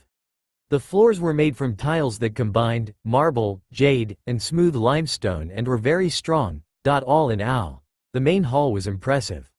Fenrix couldn't help but chuckle at the look of awe in his student's face as he gazed at the main hall of his brand new home. It was befitting someone who earned the favor of a dragon king as well as the new head of a clan in his mind. And it seemed the same for Naruto as he moved about and explored his new home's main hall. Naruto, we have yet to see the rest of your home, come on. Naruto nodded and the two of them approached two massive stone doors which had intricate designs, and Naruto pressed his hand on the doors as he found himself marveling at it. He was then surprised to see the intricate designs glow pale blue, and then the doors seemed to move and slide into the walls, and Fenrix spoke to his charge. The doors are at least 2 feet thick of specially enchanted limestone that are held in place by pure magic, and are only designed to open for the owner of this house, namely you. This applies to all the doors as well in this home of yours. Now let us take a good look at your home. The hallways were also lined with soft glowing crystals, and the gentle sounds of water flowing on small canals on the sides of the walls were rather soothing to the ears. On the sides were bowls that had pools of water in them, and when he tried some, the water was cool, enriching and fresh. In Naruto's mind, it was amazing. They arrived and opened another set of doors, and before Naruto was yet another hall, a lot larger than the main hall, but in it were beautiful statues made of jade and marble, as well as metal. There were stone tables in a semicircle there in the middle, as well as smaller tables in the sides and benches of stone which had soft leather there as well. There were 4 large crystal formations that were giving light into the main hall through filtering openings above. The walls were also smooth and supported by pillars of stone and metal which were also smooth and cool to the touch. And there were some trees and bushes which were very healthy and gave a soothing, refreshing smell like a fresh forest into the hall. There were chairs there on each table, with one being a little larger than the others as well. And there was a large open floor there as well. There was a massive staircase at the back with several stone doors there as well. On the right were also 2 sets of doors, and there was also another set of doors on the left. Naruto could only say a single word. Amazing. Yes, it is. This is the main dining and entertainment hall. This is where you can have your food and where to feed and entertain your guests as well. The first set of doors to the right lead to the food storage chamber where the food and drink are preserved for your use. The second set of doors lead to main kitchen where your food is prepared. Would you like to take a look at them? Oh yeah, I want to see the kitchens. Good, I figured you would like that. Come on. The kitchens were larger than his old apartment, and like the halls, they were very good, clean, well maintained, well lit, and there were kilns, roasting pits, piles of wood, coal, fuel and more. The kitchens also had all the things needed to staff a kitchen, such as condiments, dishes, utensils, cooking tools and more. Naruto was impressed greatly at the sight of the kitchen as it made his older kitchen look so small. The blonde genin looked the place over and he could see that there were some strange symbols on the place, and he touched them and the place came alive, and it was when Fenrix explained to Naruto how the kitchen worked. This place is run by natural energy drawn from the very heart of this world, and so it can take care of itself. The symbols you touched will activate this place. All you have to do is to make the dish, and when everything is in place, place it in the appropriate cooking device and then place your hand on the symbols and then use the power of your mind to project the dish and how it is made, and the cooking device will do the rest. This will also function like any moral kitchen if you want, and will for others who come here. Cool, isn't it? The storage place is similar to the shape of this kitchen, but as its name states, it stores food and ingredients and stores them in special containers that only stores massive quantities but can also retain the freshness of all food and drink items that are stored in them. So you can have enough food and drink to feed a large number of people here in great safety. This entire place is protected by the very energy of the world, and thus only one who wields the same kind of power can even break through the outer walls. The two left the kitchen and they went to the other side of the dining hall and entered one of the other doors, and they found themselves in a large room, and there were blowers, a massive fire pit, piles of wood and coal, bars of metal were there, as well as prongs, large hammers, and a set of anvils. On the other side where there was no danger of fire were books and scrolls in well-made shelves of stone and metal. There was even a table that had mortar and pestle, along with vials, powder bags and more. The place was also lit by crystals and had several open vents and a massive chimney on the area above the fire pit. Naruto then noted several molding stones in the area as well as working benches, and he couldn't help but wonder just what this place was at the moment, and Fenrix was the one who told him. This is your special creation hall. This place is part armory, part forge, part alchemist lab, and part library, so you don't need to have too many places to go to. Here you can learn many things on whatever subject interests you and where you can create weapons, armor and more if it helps, as well as potions and herbal mixtures. Why do I need armor? That is entirely your decision, Naruto, but keep in mind that you are still very much a hatchling when it comes to your Ascendant heritage, so any form of protection will certainly be worth the time to learn, so do not think that you do not need some extra edges in combat should the need come to that. The books and scrolls also have information of the making of potions that can be highly effective for you and others, along with salves, oils, kits, and more using the native ingredients and secretly hidden ones that only those who are taught by dragons can find. Valen had been in your world long enough to know how to find the places that time and humanity had either forgotten or chose to forget, and he stored them here in this place. A dragon king's wisdom is worth 100 years worth of human knowledge. So do not take these books and scrolls lightly. Naruto nodded as he began to grasp the implications of what Fenrix was saying. They then left the creation hall and then entered a massive hall that was bare of all the other things he had seen in the other halls. There were only glowing crystals, vents, and several pools of cool spring water in the hall. The floor didn't have elegant tiles but soft flat earth, and the walls lacked the designs and more. Compared to the halls Naruto had seen, this place was very sparse and Spartan-like in design and form, but he could sense great amounts of power in the place. What is this place? This is the training hall. This is obviously where you can train using your powers and abilities, and as such, this hall is specially filled with hidden wards and symbols that reinforce it. And considering the fact that you will learn to use a variety of powers that will rely on your Ascendant Kekkei Genkei, this place is going to be seeing a great deal of hard use soon enough. That is the reason why this place is specially reinforced to make sure it does not collapse, so don't let the Spartan appearance fool you. We can come back here for your training later, as we still need to see the rest of your home, so let's move on for now. The two left the training hall and then they made their way to the staircase located in the back of the dining hall, and they were in a massive hallway that branched off to the sides, and they went to one of the hallways and found themselves before a smaller door, and when Naruto opened it, he found a well-furbished room with a soft bed with the framework made of stone and the mattress being very soft and comfortable, as well as the pillows and the lush covering. There was a well-polished silver mirror that reflected Naruto's face and form like glass. There was also a large drawer there made from wood, and there was another door that led to a room that had a pool of water that had a pair of gems on it. One was red and the other was deep blue, and there seemed to be something of a sprinkler on the wall that was overhead near it as well. What is this place? This is a simple guest room. The gems on this pool will allow the user to condition the water to be either hot or cold and adapting to human needs, and the sprinkler acts as a shower of sorts. This place has at least 60 of these rooms in this area, simple and functional, but comfortable. How does air get in here? The air is regulated by both the plants that are sustained here and drawn in by mystical means, so this entire compound is routinely supplied with air, so there is no danger of anyone suffering asphyxiation. The same goes for these rooms, and the air is able to be regulated to be comfortably cool or warm depending on the desires of the person residing in the room. Let's move on to your room. I think you might find that place a lot more to your interest. Naruto and Fenrix moved to the hallway and they headed for the large double doors, and when those parted, Naruto looked at his own room in wonder, as this room was something else entirely. It was spacious and the bed was large, not large in the sense that it was taking up the whole room, but it was a lot larger than his old bed.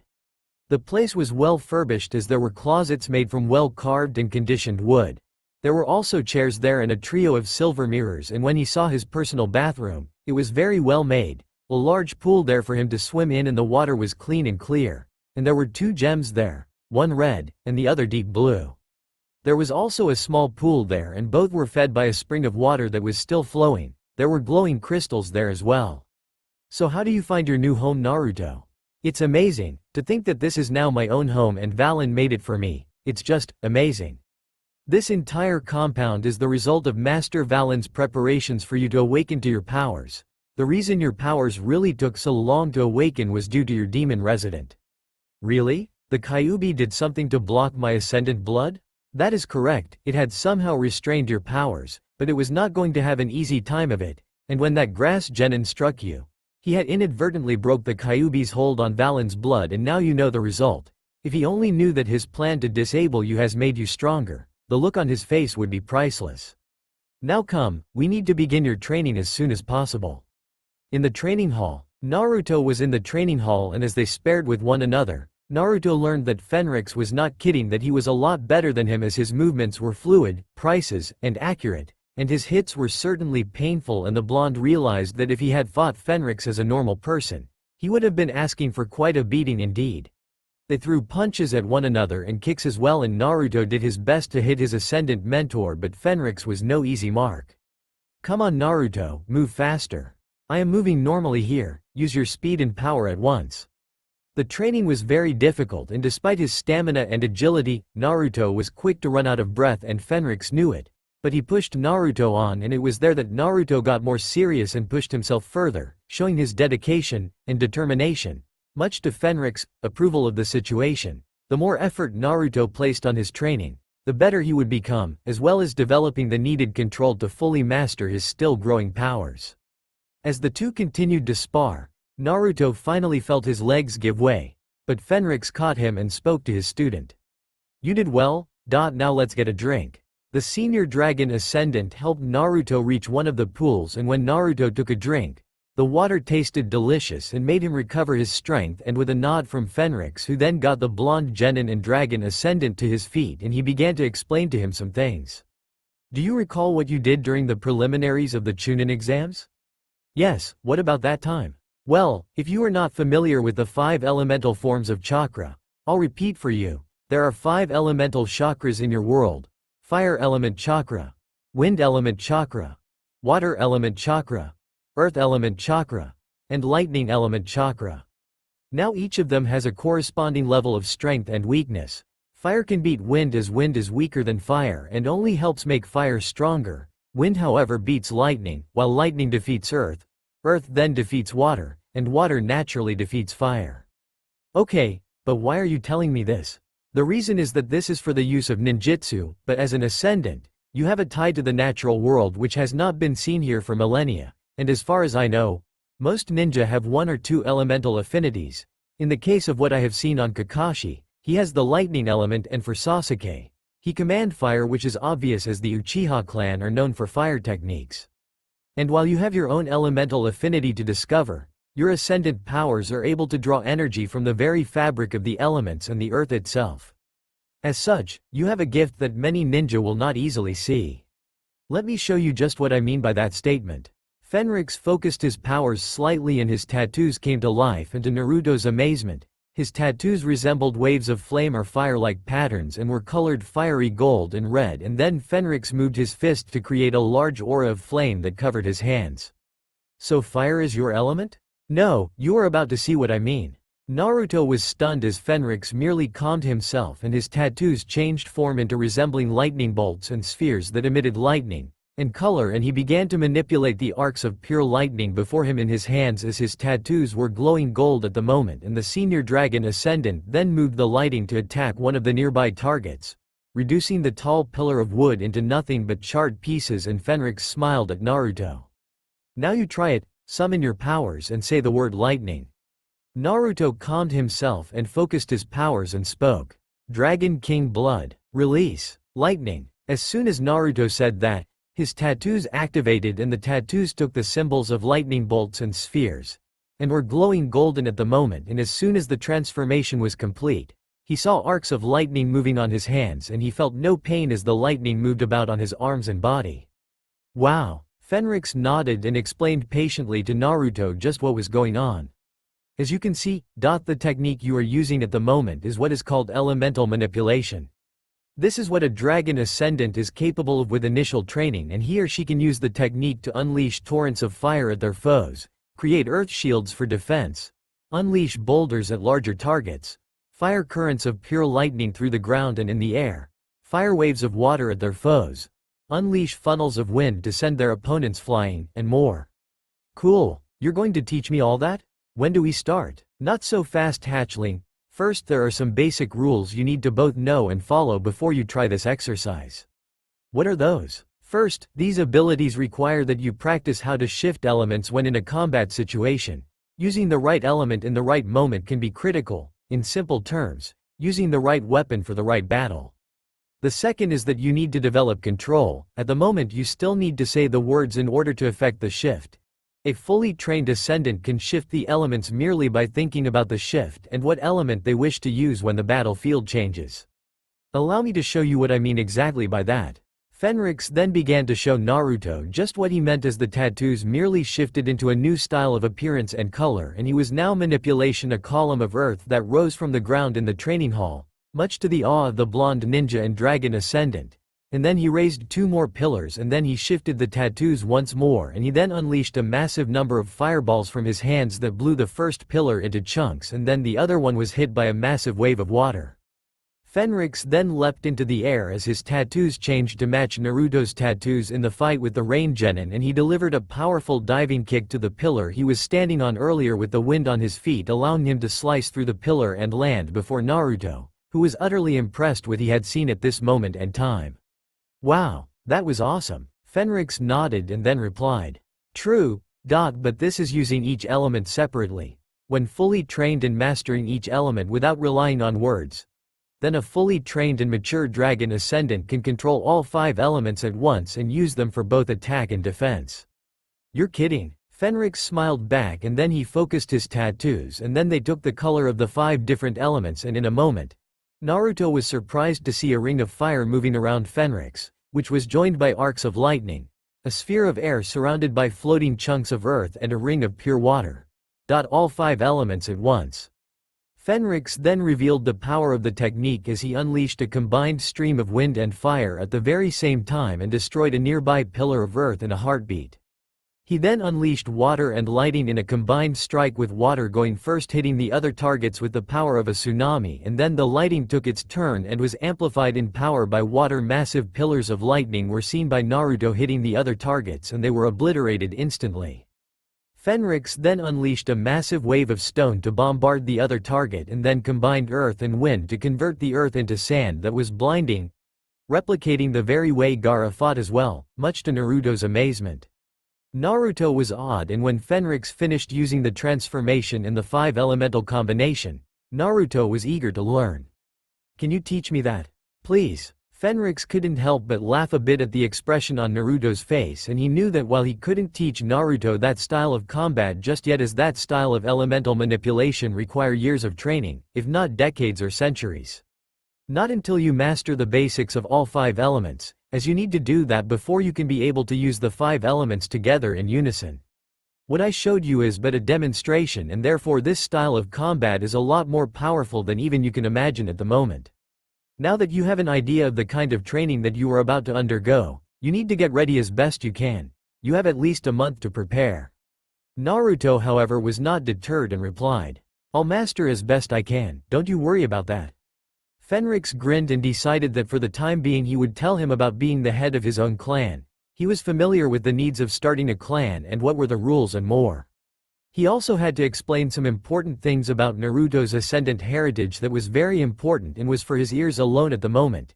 It would soon be revealed to the rest of the Konoha Council, though the Dragon Ascendant knew for a fact that the very second they heard about this, Naruto was going to be for a lot more than he could possibly handle. But then again, his student was not the kind to be bothered by odds all that much, and that was fine by him. Before we get down to training, I suggest we take the time to talk about your new role as head of your own clan. There are some important considerations that you must know so you are better prepared for it. The last thing you need is to be caught doing something indecent, which will not only embarrass you but also put your clan in a very bad light. Alright then, tell me. First off is the matter of clan numbers. Since you are the very first of your clan, then you will need others to make up your clan. There are 2 ways this can be done. You can adopt others into your ranks, or you can have a wife and have children who will be recognized as clan members. A wife? I need to have a wife? Of course, Naruto. A clan can't survive without the head of the clan having heirs to it, you know. But due to the fact that your clan is relatively new to the scene, I believe an old rule is to be used in allowing your clan to grow, and that is polygamy, and before you ask, that word means that you can have more than one wife. Naruto's jaw dropped at that statement. Having one wife to him was surprising enough, but more than one wife. You can't be serious? I'm afraid so. There are instances of this happening as clans which are new have to have many blood-related members to ensure that the clan's Kekkei Genkai will remain with them, and also to ensure that if there are wars, there will be enough of them to fight and survive at the end of the war. This also ensures that the clan has heirs to take the place of their head leader should anything happen to the leader. Having more than one wife can also help improve not just the already existing Kekkei Genkai, but introduce new abilities that could strengthen the clan. Take for example this situation. Suppose you have a child with one of your wives who has exceptional control over the element of water. The result is that any children born of that union would have a greater affinity for that type of element, thus improving the power of the clan. And considering the fact that your Kekkei Genkai is pure, it works both ways. The child will not only have your powers, but the traits of your wife will be enhanced by your own powers.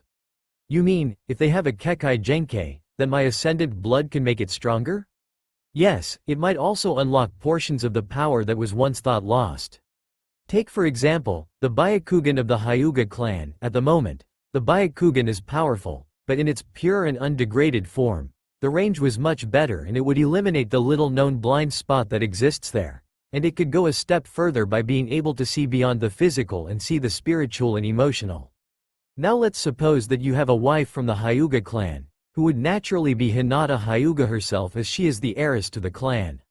Naruto blushed bright red at the thought of Hinata being his wife, though why he had no idea at the moment. But despite his face resembling a tomato at the moment, he nodded to Fenrix to go on with his example.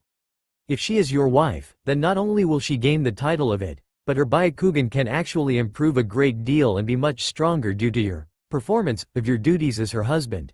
But the child you both will have not just a much stronger Byakugan, but your basic ascendant powers and even the use of some higher aspects of your abilities. Are you getting me so far? Yeah, I am, but this is kind of sudden. I understand that. Another reason why you can have more than one wife is not just for the mentioned purposes, but it will also cement alliances with other families, as the children born from you and your wives from their families will be part of their own as well.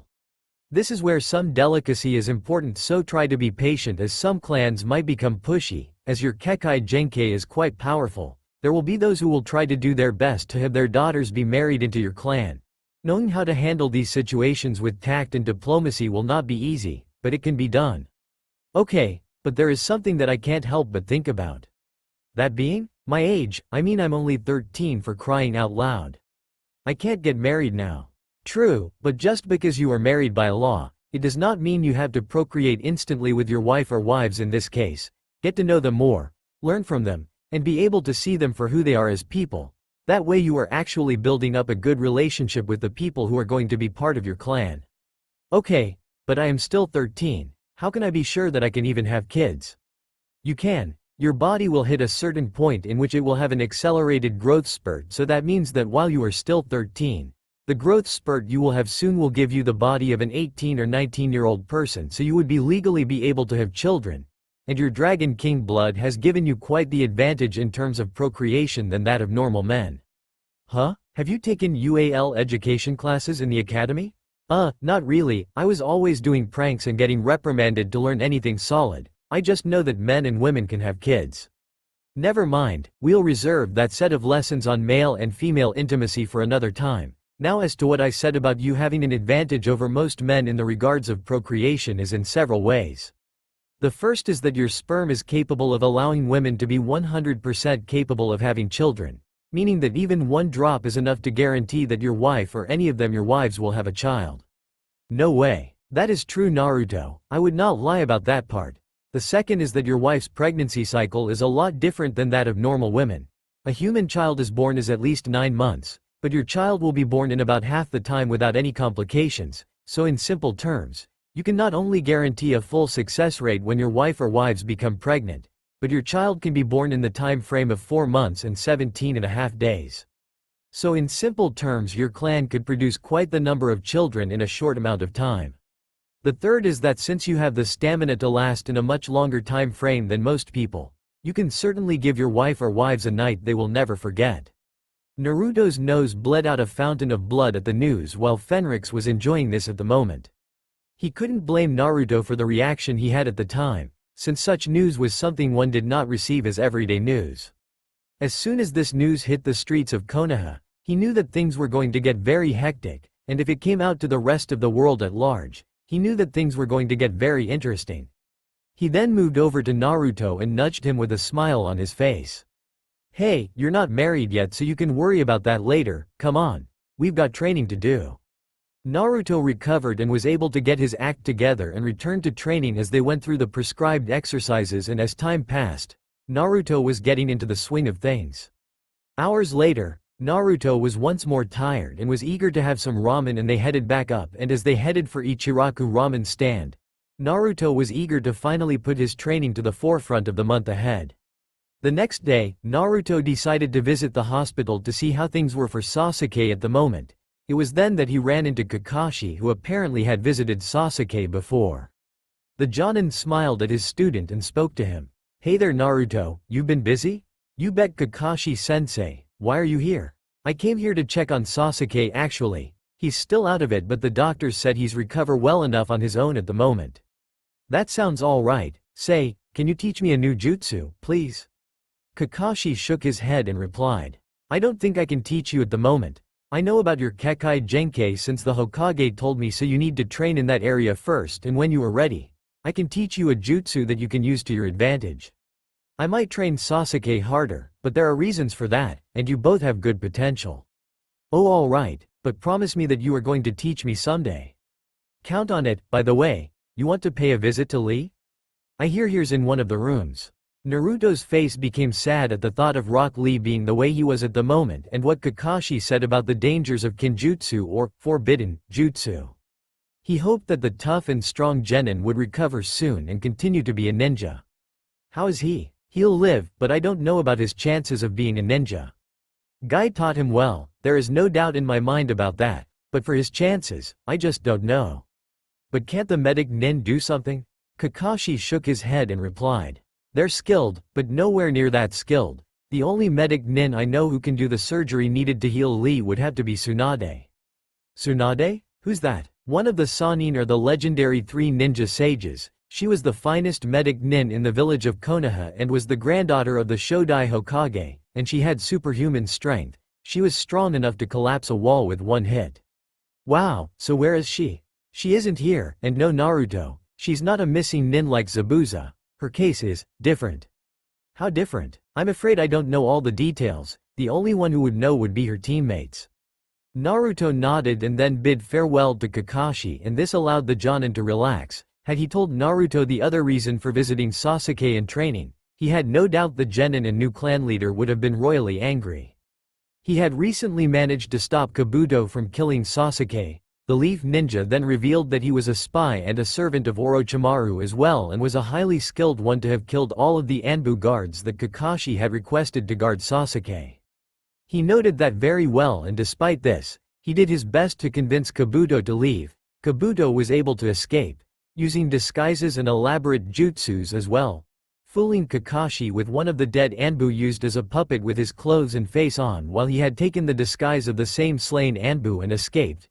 Kakashi could tell that despite Kabuto's age and youth, he was not someone to underestimate, so he himself would have to shape up and be stronger than before, and if Orochimaru had such talent at his side, things were not going to be easy. He however had no doubt that the very second Orochimaru and Kabuto find out about Naruto's hidden powers and Kekai Genkai, things for Naruto were going to get very interesting.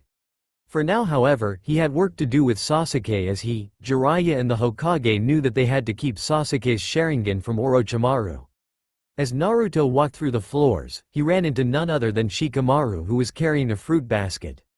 "Hey Shikamaru." "Oh Naruto, what brings you out here?" "I was planning to visit Sasuke to see how the guy was doing, and also to see Lee. What are you doing here?" "Sending this fruit to Choji. He had one streak rib too many, if you catch my drift. It got so bad the nurse forbade him to eat anything solid for the next few days. And you know how Choji will react to that. Yeah, that is bad news to Choji. Anyway, it'll be a drag to be carrying this all day. Here, grab a bite. Naruto took an apple and quickly munched it as the two of them began to make their way to Lee's room after getting some directions. However, it was then that both ninja felt something bad in the air. Shikamaru and Naruto looked at one another and quickly moved to see what was going on, and as soon as they reached Lee's room, they saw just what was going on, as well as who was in the room with the still sleeping Genin. Gaara, who was about to kill Lee with the desert coffin. Shikamaru moved quickly and bound the sand Genin with his shadow manipulation Kekai Genkei, and Naruto moved and quickly hit Gaara right on the face. Ow, hey Naruto. Don't hit him while I got him bound with my shadow, you just hit me. Sorry about that. Man, Naruto's got a hell of a right hook. If he had not pulled back, he would have broken not just this Gaara guy's jaw but mine too. The sand Genin got up and looked at the two and focused on them as they saw that the Genin was wearing his sand armor, but it was badly damaged at the moment. What the heck are you doing here in Lee's room, Gaara? Well met again, Naruto Uzumaki. I didn't expect you here. I am a bit disappointed I don't get to fight you in the finals. Now isn't the time for that and you know it. Why are you here? Hi there Choji, how are you doing? Ino asked as Choji smiled and saw both her and the fruit basket she had for him in her hands. Wow, a pretty girl with food. What a lucky break. Back in Lee's room. What are you doing here, Gaara?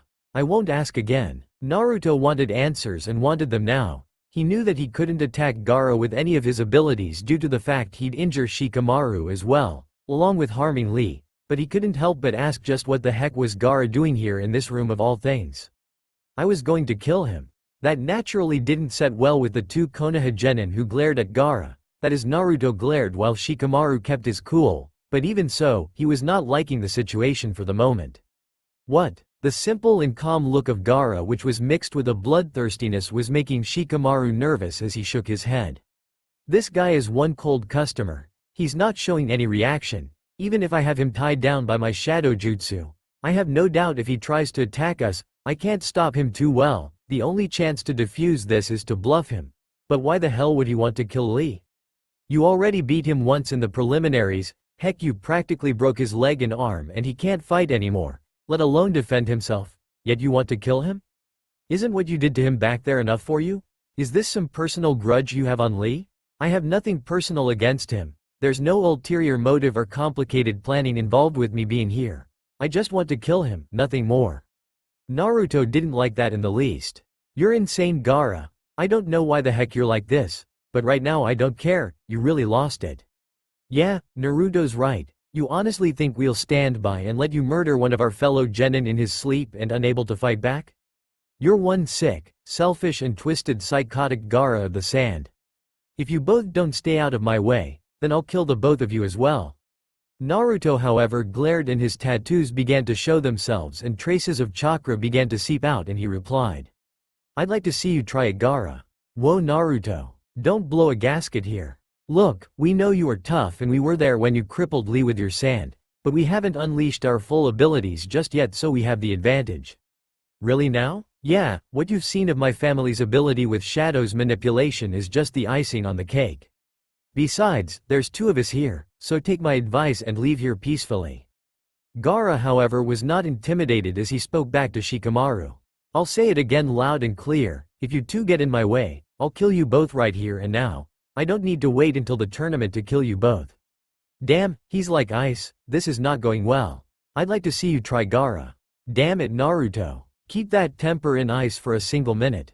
This guy fights like a demon for Kami's sake. Naruto glared and replied, he can act and fight like a demon all he wants, but I happen to have the real deal right inside of me. I happen to have a demon in me as well, a real one, pure power as well, and you do not want to wake it up. What the hell are you yapping about now? Let me try to defuse this mess. What the whole point of getting him mad on us anyway? Gaara looked on as Naruto glared back, and he merely closed his eyes and spoke. A demon inside you, huh? Then my demon is as real as your own is. What the heck? My birth and my upbringing back in my village of sand was not something one would call either happy or normal. To make sure I would be born as the ultimate sand shinobi to ever be born from the land of wind, my father, the fourth Kage, used his ninjutsu on me, infusing my still unborn form with the power of a sand demon spirit. In doing so, a life was lost with my birth, my mother's life. I was literally born as a monster in human form. Naruto looked on with shock at that as he realized that there was something in Gaara's tone that told him that this was the truth.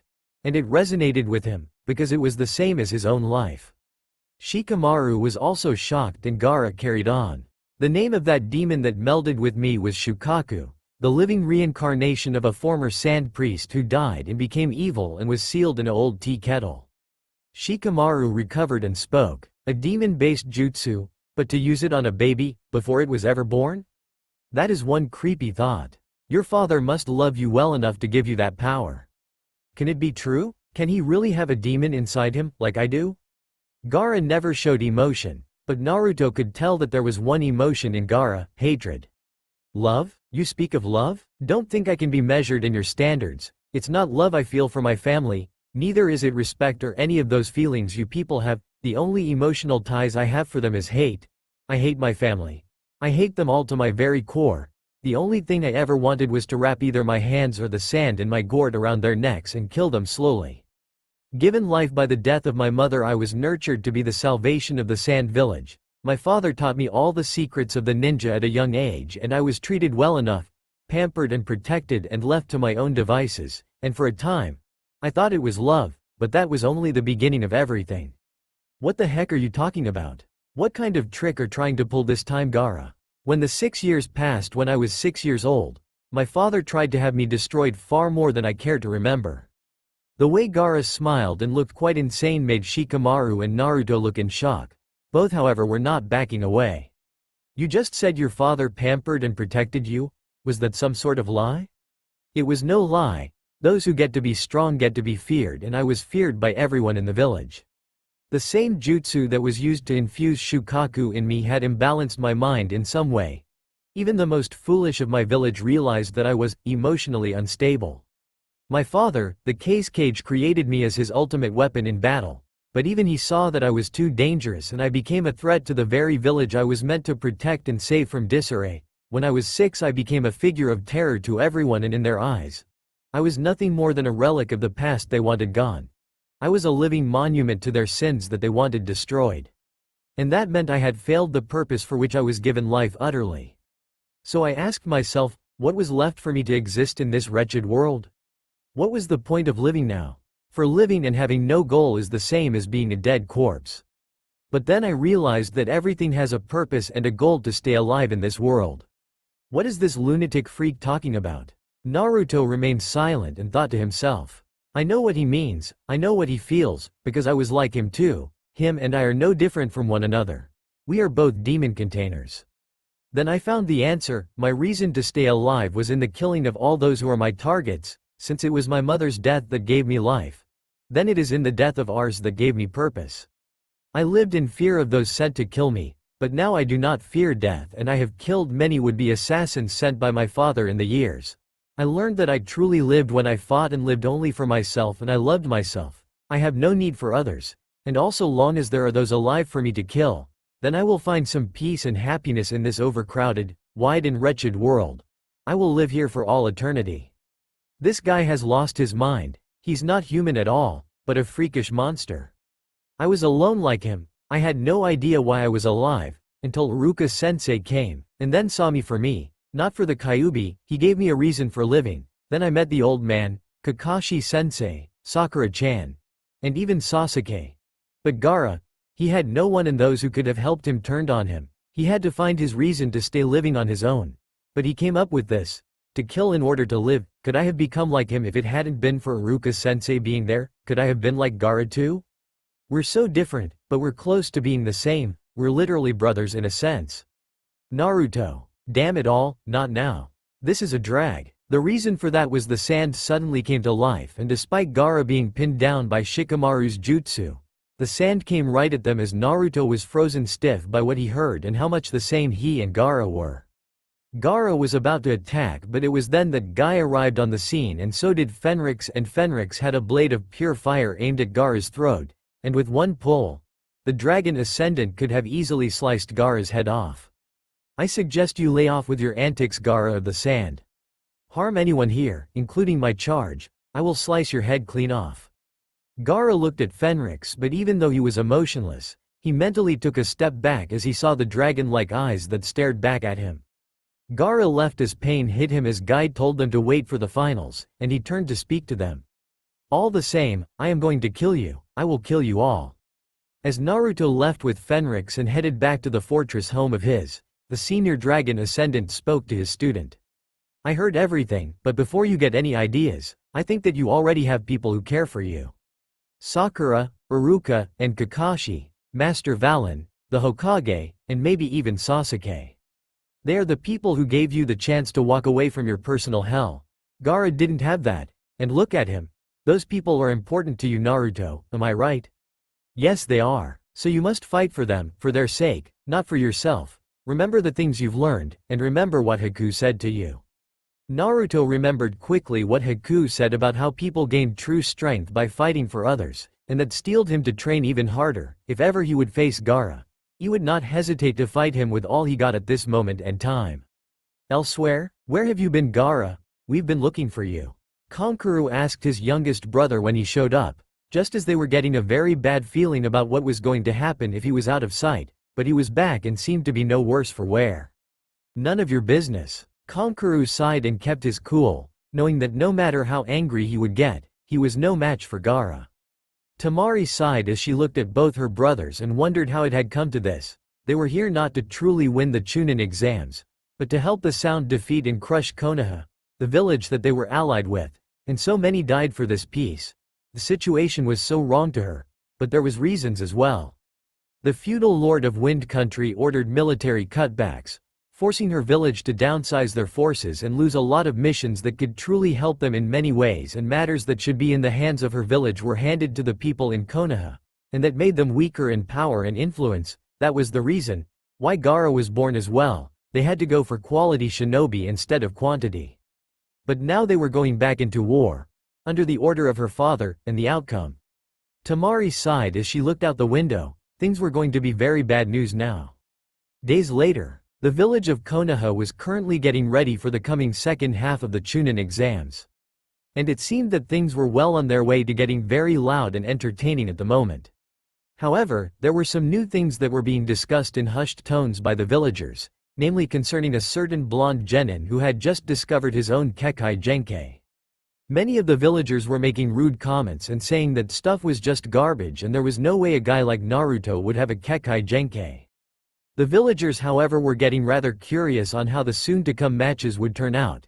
Many talked about the coming match between Sasuke Uchiha and Gaara of the Sand. To them, that was the kind of fight they were looking forward to, not the fight of the blonde genin, and many of those who were against Naruto thought that he would be beaten down. They had no idea how wrong they were. Naruto was busy training long and hard deep within his underground fortress-like residence, as he was being taught by not just Fenrix, but by Jiraiya as well. The meeting between the Sannin and the blonde ninja did not go well at first, but they were getting along well enough as Jiraiya and Fenrix had a respect for one another. And much to Naruto's shock and surprise, his mentor Fenrix, like Kakashi, was fan of the Icha Icha novels. All throughout his training, he was unaware that while his blood had finally adapted to the powers, his body had not. Fenrix knew this and trained Naruto hard, as he knew that Naruto's growth spurt was already taking effect as he was growing taller and stronger than before, as his body was being magically adjusted to suit his powers. The changes included a loss of all baby fat and replaced with lean but rock-hard muscle, increase in height, and also his face began to change into that of a more mature and handsome person. Jiraiya noted that, and Naruto could have sworn that the pervy sage said something that sounded like he was going to be as handsome as his old man. He, however, was so focused on his training that he did not notice, and he was enjoying the training as he slowly but surely began to adapt to using not just wind, but fire, water, lightning, and earth. He knew that he was to give his all at the moment, and he couldn't wait to see what other lessons Jiraiya might give him.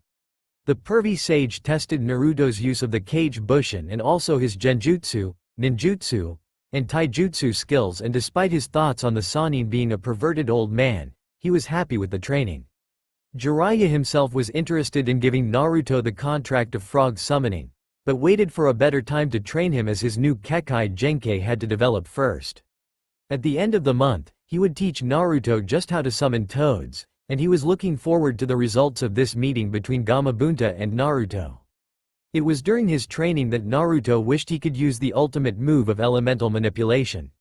However, during an exercise with his Kage Bushin, the blonde had an idea on a new jutsu that he could incorporate into battle. The day of the semi-finals of the Chunin exams. As the crowds gathered and were now filling the area where the coming Chunin exams were going to start, Naruto left the compound of his home and was wearing a cloak with his new clan symbol, the 5 elements in dragon form surrounding the symbol of Konoha.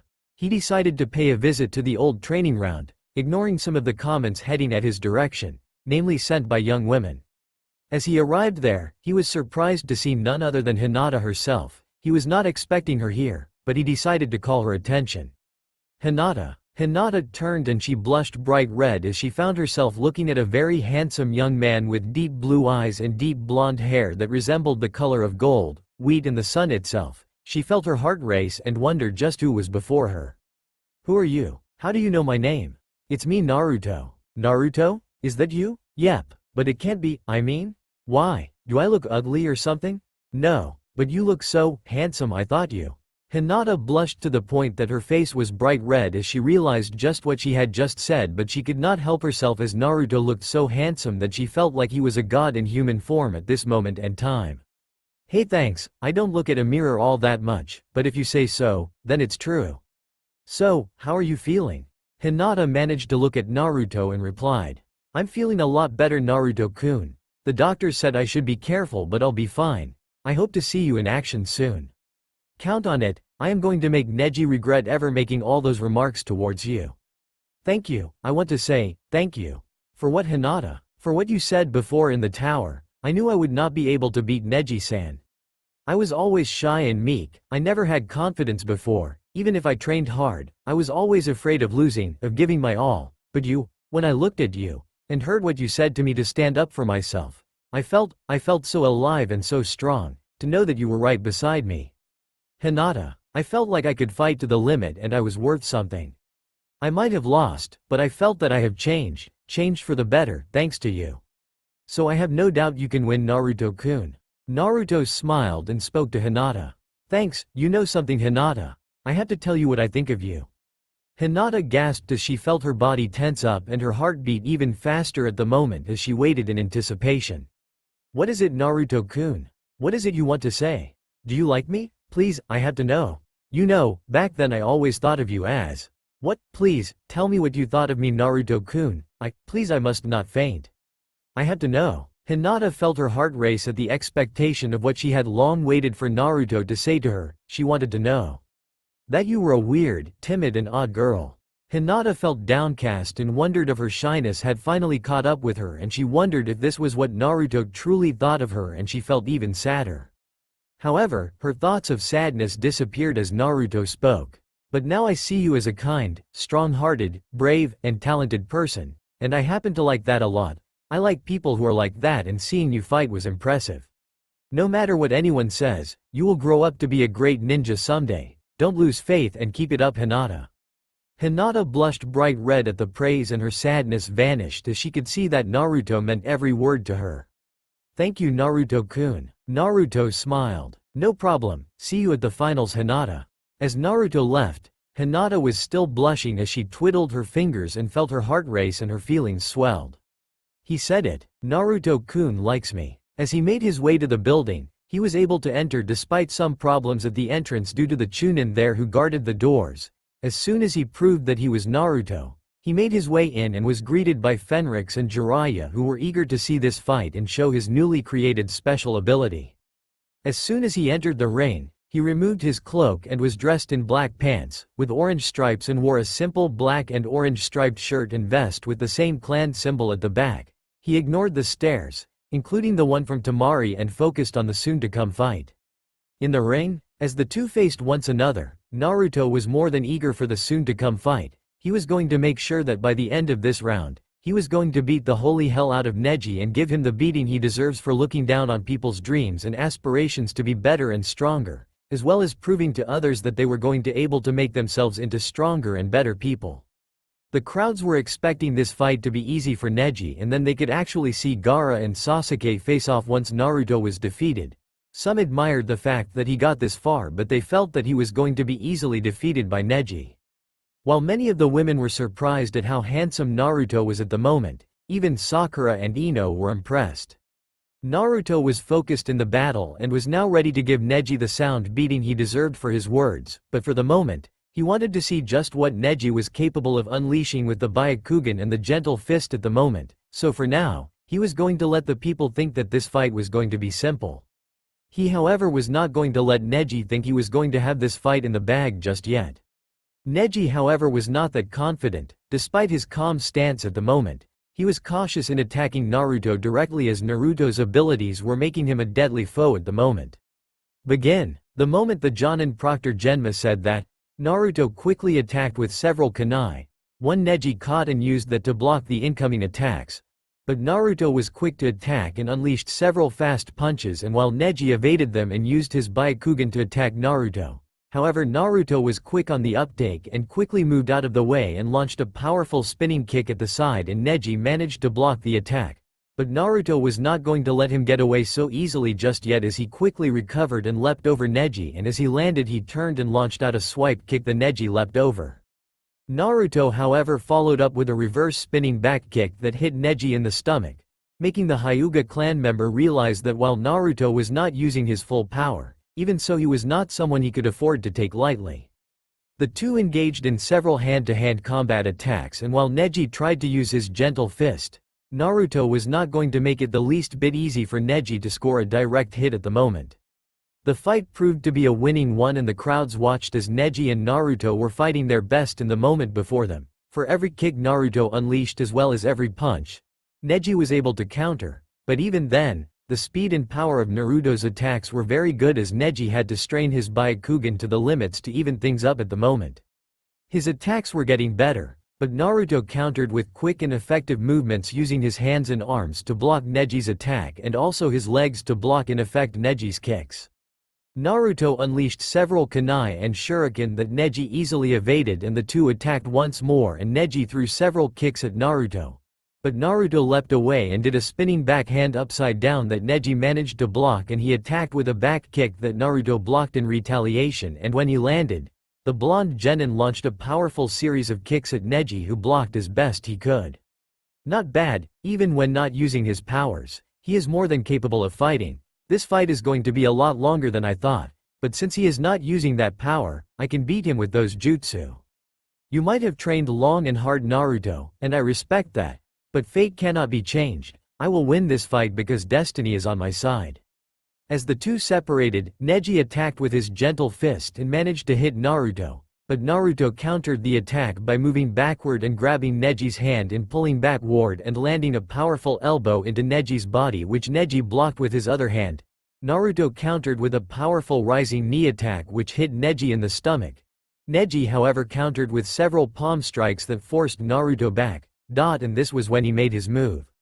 Hakasho Kaden. Neji rotated his body and unleashed a powerful sphere that knocked Naruto back, and as soon as Naruto recovered, Neji was not going to finish as he attacked with yet another Hyuga clan special attack.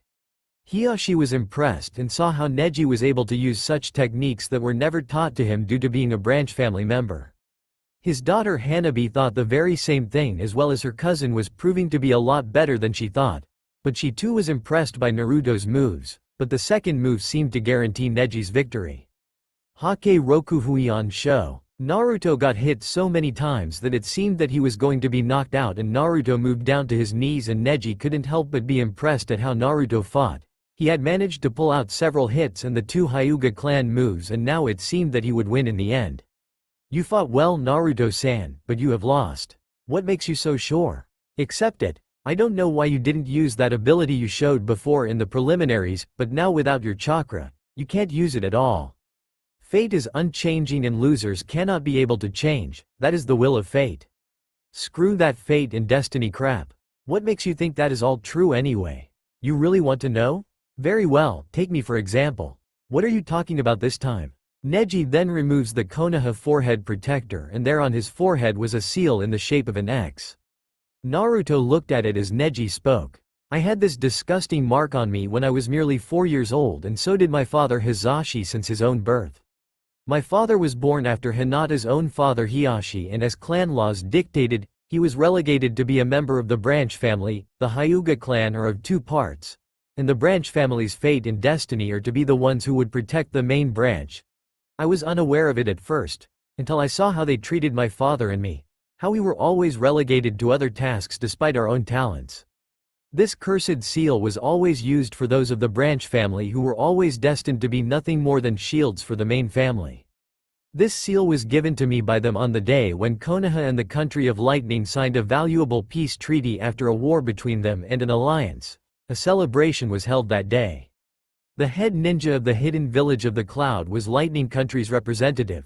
The Hyuga were the only clan not present since it was Hinata's third birthday, and the same day I was branded with this seal. Both my father and Hiashi were twins, and my father hated the main family and never respected them. On the day my uncle was training Hinata and he was able to best her, my father prepared to fight with Hinata to see how much she had grown. But Hiashi activated the seal on my father and my father suffered from it. The seal prevent members of the branch family from attacking the main by limiting their Byakugan and injuring their minds and bodies. Hiashi then told him to never defy his fate as a branch family member. That seal protected the Byakugan bloodline through death, for the seal only disappeared in death. One night, Hinata was kidnapped and Hiashi was able to save her and kill the man responsible, and that man was the head ninja of Hidden Cloud. The Lightning Country then stated that Konoha violated the treaty and they demanded the lead of the Hyuga clan in exchange for the death of their head ninja. In time the relationship broke down and Konoha gave in to the demand of Lighting, but they didn't give Hiashi. They gave my father Hisashi instead. They gave them my father because he was the second born and was fated to die in Hiashi's place. Neji then placed back on the forehead protector and then glared at Naruto, who glared right back at him. The day my father died was the day I learned the truth of life, Naruto, and I know it to be true. The only truth is, there are those few who are predetermined to be great. I know your dreams of being Hokage. But you are not going to make it. Only those who are predestined can be Hokage. There's only true fate that binds all of us, and that's death. No one can escape that, and all because my father died as a member of the branch family of the Hyuga for the sake of the head family, as it was his destiny and fate as a branch family member. And now, your fate has been decided since you became my foe in this match. Hiashi heard everything, and he knew just what it was that Neji spoke of. In his heart Neji still cursed and hated the main family. And he knew why Neji hated them. After all, they did agree to having Hisashi killed in his place, but there was far more to that than even Neji realized. He wanted to tell him the truth, but he doubted Neji would ever listen to him. He had every reason to not listen after all. Naruto, however, was not convinced and replied, "You can tell me that, but nothing will change the fact that I will not lose to you, and there is no such thing as a fate you cannot escape. At least I have the courage to fight and defy fate. What about you, Neji? Still too much a coward to face fate." At least Hinata and Lee had the courage to face and fight for what they dream for, unlike you who hides behind this crappy thought of fate being inescapable. Neji was getting very angry and made that very well known. You know nothing. No matter how hard you train and no matter how hard you dream for it, you can never gain it, because all people are born with an inescapable fate and destiny. Only those chosen by fate and destiny can ever be Hokage. And you know nothing about how it feels to carry a mark like this one on me for the rest of your life. I am cursed for all eternity and nothing can change that. Naruto, however, got up and to Neji's shock summoned his chakra once more. Spare me your idle prattle and garbage, Neji. Now that we're done playing around, we can get serious. How? You think I let you get those hits for the fun of it, Neji? I just wanted to see just what you were capable of doing with both the Byakugan and the gentle fist for real, and not that I know just what you are able to do. Now is the right time to get serious. Naruto got into a combat stance and then unleashed his special ability. Dragon King Blood. Release. Wind. Neji watched that the tattoos were finally showing themselves, and the sight of Naruto being surrounded by wind made him move back, and this got the crowd right by their pants. They had thought that Naruto was done for despite the amazing fight and spirit he displayed before, but now it seemed that the blonde ninja was about to show what he was about to do. And Naruto did not disappoint as he attacked with several powerful tunnels of wind and sent those slamming hard into Neji's defense and sent the boy away. Naruto did the same and Neji evaded the attack and charged at Naruto, intent on finishing the fight quickly, but if he thought he would be able to attack Naruto up close and attack with the Hake Rokuhuion show once more. He was wrong as Naruto beat him to the second. Naruto attacked at the same time but with an even greater speed, using the wind to propel him even faster to close in to attack Neji, and he struck with a simple kick. Neji blocked, but paid dearly for it as the wind appeared on Naruto's leg and sent him back with several tears on the clothes and some cuts on his skin, not enough to draw blood, but to hurt well enough. Naruto was far from done as he attacked with several blasts of wind and then moved in and launched a punch, and as Neji evaded and prepared to strike, Naruto quickly flipped over Neji and landed his own palm strikes into Neji's back and sent him to the ground. Neji turned and coughed a bit as he felt pain on his body at the moment and spoke to Naruto. "You were baiting me the whole time." Naruto nodded and then spoke with confidence. "Oh yes, I don't have to attack at long range all the time. As you have found out, my abilities also work well in close combat. Besides Neji, what makes you think wind is the only element I can throw at you?" "What? Lightning?" Neji could only watch as the tattoos on Naruto's body transformed and resembled spheres of lighting and lightning bolts, and Naruto's body was suddenly releasing lightning bolts all over himself. Naruto then raised his arm, and then to the shock of the people above, black lightning clouds appeared in the sky, and then a massive current of pure, raw elemental lightning in lightning bolt form lanced down with a massive boom and landed on Naruto, without even harming him, and then with a pointing of two fingers, Naruto unleashed the bolt of lightning right at Neji. Neji managed to roll away, and he couldn't help but feel his nerves tingle and his skin seemed to be alive, as even though he had evaded the strike, the very air was filled with lightning even as the clouds above vanished as quickly as they came. Naruto decided to taunt Neji the same way he taunted Hinata to give him a taste of his own medicine. "You want to try that gentle fist of yours on me again, Neji? Let me show you just how bad an idea that is." Naruto did so, or he was covered in an aura of pure lightning like a suit of elemental armor, and he spoke once more. "If even one finger of yours touches me, I can hit you with enough lightning to either stun you or cook you alive. How do you plan on beating me? How can you do that?" "This is my Kekkei Genkai Neji. I can manipulate all 5 elements with equal skill, and apart from increased physical abilities, I have the ability to be nearly impossible to harm with blades, as you already know, but to drive this home, I am also given a higher resilience to injury and to paralysis and even illusion techniques. It means I am immune to genjutsu and even to a degree, your vaunted gentle fist, and you know why. Despite how effective it is, you're going to need greater physical strength to use it on me, and you don't have it. And that makes your chosen fighting style useless on me. But mine is more than a match for yours." Neji was stunned, and so was everyone else in the ring. Naruto, however, was not going to give up yet as he attacked and dropped his lightning aura and attacked with his taijutsu and revealed another frightening aspect of his powers to Neji as his punch landed on Neji. As Neji was still unable to fight back, he screamed in shock as he was hit by bolts of lightning that quickly stunned him, and he was able to move back. "This is not good. He's able to stun me with just a single punch, and I can't attack him. I have to do something fast." Neji took out a kunai to give him some defense, but Naruto was quick to disable that idea as he focused his lightning into his right hand, and to Neji's surprise and that of everyone else, the lightning solidified into a sword of pure lightning, and with one strike, Naruto cut the kunai quite easily. However, the technique seemed to be imperfect as the lightning quickly dispersed as Naruto landed on the ground from his leap. The Hyuga member managed to keep his distance but was treated to yet another surprise as Naruto merely shouted another command. "Water." The tattoos on Naruto's body shifted once more at the command and resembled streams, rivers, and waves of blue color, and Naruto was now using water as spheres of liquid were there on his hands, and he then unleashed from the air itself a massive wave of pure water that slammed hard into Neji, drenching him and sending him flying. Neji barely got to his feet as Naruto attacked, and while Neji tried to use a sweep kick to knock Naruto down, the blonde ninja kicked upward, and Neji watched as a whip of pure hard water smacked him right in the face and sent him flying to the other side. He got up and looked to see Naruto smiling the whole time. Naruto was enjoying this fight greatly and planned to show off even more of his abilities in combat. He finally decided to unleash yet another element. Earth. Neji looked as Naruto's tattoos morphed once more to take the form of fissures, hills, mountains, and the brown-green color of earth, and then he moved away as Naruto unleashed several walls of pure earth from the ground with a mere gesture from his hands, and he sent the walls at Neji.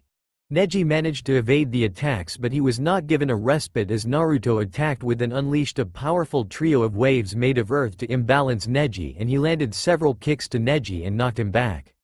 Fire. Naruto's tattoos now resembled flame and was of a deeper red color, and he unleashed spinning whips of flame at Neji, and Neji got his leg burned a bit and he gritted at the pain and managed to roll away as Naruto unleashed several waves of fire by doing the same move as he had done with lightning and fired a trio of tongues of flame at Neji. Neji then realized that Naruto could only use one element at a time, and he calmed himself and tried to find a way to beat Naruto hard. But he was also cautious. He knew that he would have to find some way of hitting Naruto's body hard enough to use the signature Hake Rokuhuion show once more. In the crowd, "Damn, I hate to say it, but that was way cool," Kiba said, and Akamaru barked in agreement, while Hinata was utterly impressed by how things were turning out. "Naruto-kun, you are so amazing. That was, man, I never knew Naruto would get this good in a month." Sakura had to agree with Ino as the two looked on as Naruto was thrashing Neji around like a dog would maul a chew toy. "Neji is getting really hurt, man, this Naruto is really pouring it on." Tenten hated to admit this. But it seemed that Neji had picked a foe that his Byakugan and gentle fist was useless against. Seeing Naruto manipulate wind got her worried at first, but she knew Neji's special move could counter that.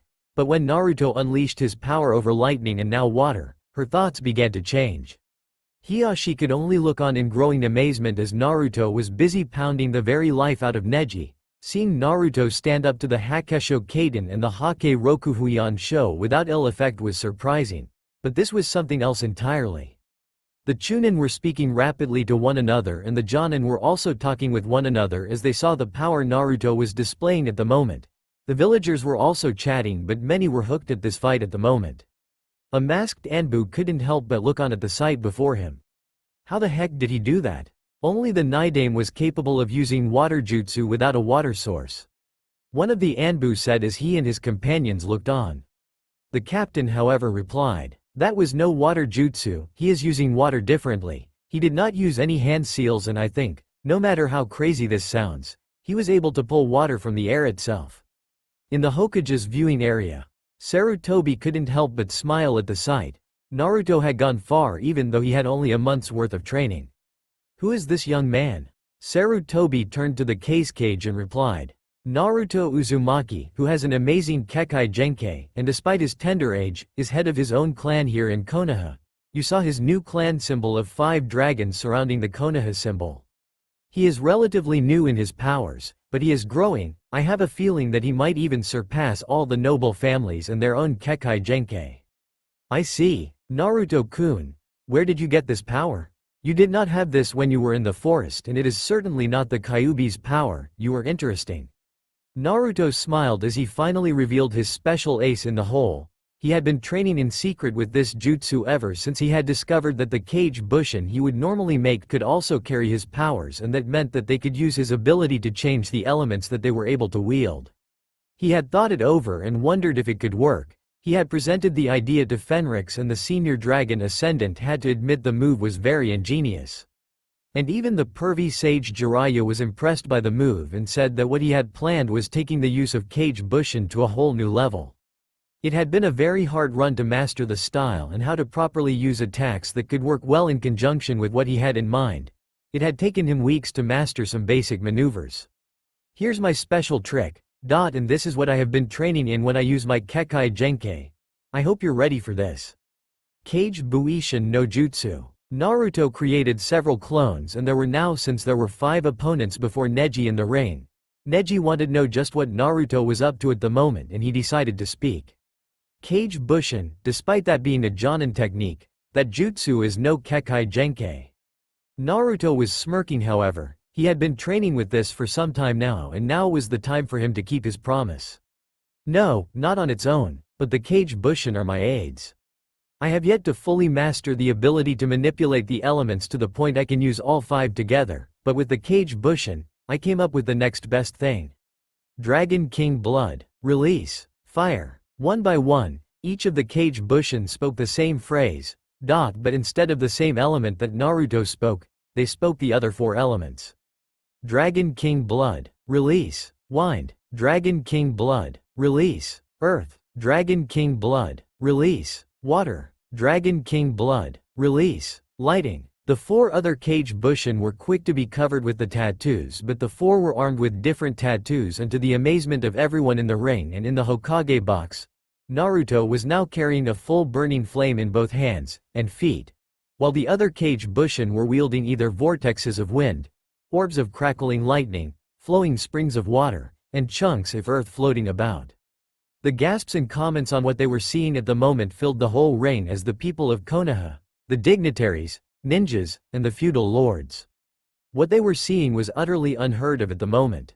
Naruto and the other Kage Bushin grinned as they all looked at Neji, who was looking the assembled force, and he was stunned at that moment, and the blonde genin replied with a very satisfied smile as he got into position.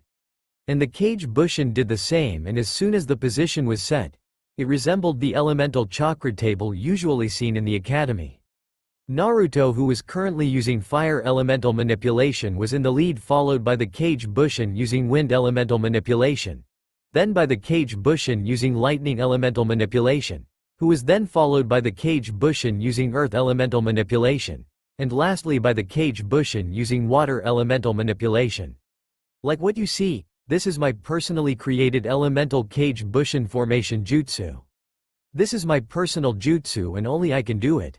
I said I was going to beat you, and now I intend to do just that. The five attacked Neji, and Neji was quickly on the defensive and tried to fire a number of shuriken, but the Kage Bushin, who controlled earth, quickly raised his hands, and out of nowhere came a massive wall of earth that blocked the shuriken, and Neji looked up as the Kage Bushin using wind came from the wall of hardened earth and attacked him with a powerful pair of wind spheres that forced him to move away, but Neji had no time to respond when the earth wall suddenly surged forward like water and the pillar slammed right into him. Aoig! Neji used his arms to block, but he was sent back as a flat pillar of earth slammed hard into him and forced him hack. Neji had no time to relax just yet as another Kage Bushin came right at him with a pair of shuriken, and he was able to evade them, but before he could make an attack, this one revealed that it was the one who controlled water, and he merely moved his hands and began unleashing whips of pure hard water, and Neji tried to block, but the Kage Bushin was able to soften the water and it splashed into Neji. It was actually a trick, and Neji got hit hard by the other water tendril, which was hard and hit like a whip and sent him reeling. He barely had enough time before Naruto, who still wielded fire, was joined by the Kage Bushin, who was controlling wind, and the two then forced their hands forward and unleashed a combined blast of fire and wind, and Neji quickly realized that he was facing serious danger, as there was no way he could withstand a combined attack from both fire and wind, as the massive vortex of fire and wind hit the area before him. The Hyuga branch member barely had time to breathe, as he barely avoided a massive blast of pure lightning from his side, as the lighting-wielding Kage Bushin unleashed powerful arcs of lighting from his arm at that moment. Even so, Neji did not get away scot-free. Before he could fully escape, the Kage Bushin leapt forward and in a spinning flip brought down a spinning back heel kick that was covered in pure lighting, and Neji got hit hard on the side of his body and sent flying back. Neji gasped as he was covered in crippling lightning that stunned him considerably, but was not going to get a break as he was suddenly hit from the back and sent flying into the air as the earth Kage Bushin fired a pillar of solid earth from below Neji and sent him flying upward, and then the Hyuga was unable to counter as Naruto came in with his fists and feet covered in flames and unleashed a powerful barrage of punches and kicks that hit Neji hard and following uppercut and sent the Hyuga flying once more.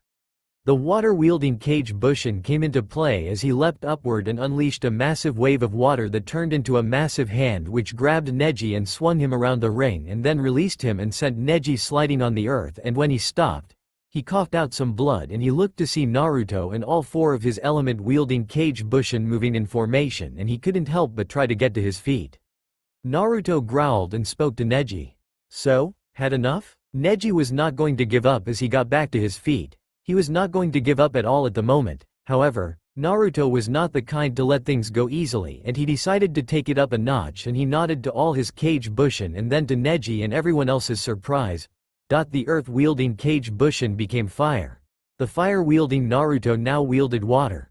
The wind-wielding Kage Bushin became earth, and the lighting-wielding Kage Bushin became wind. This effectively made Naruto and his Kage Bushin switch places, and since Neji could not tell which was the real Naruto due to the Kage Bushin having the same chakra and making his ability to see even harder where was the real Naruto at the moment. Naruto, however, was not giving up yet as he shouted another command. Kage Bushin no Jutsu. Yet another group of Kage Bushin came on the scene. This time there were 10 of them, and sure enough HT newly summoned Kage Bushin shouted the same Dragon King blood release command, and they were quickly covered by the tattoos and using different elements. Neji now found himself surrounded by a much larger number of Kage Bushin at the moment, and all of them were wielding a different element and were ready and eager for a fight. The Hyuga couldn't help but see himself surrounded by those Kage Bushin who were wielding fire, wind, water, earth and lightning.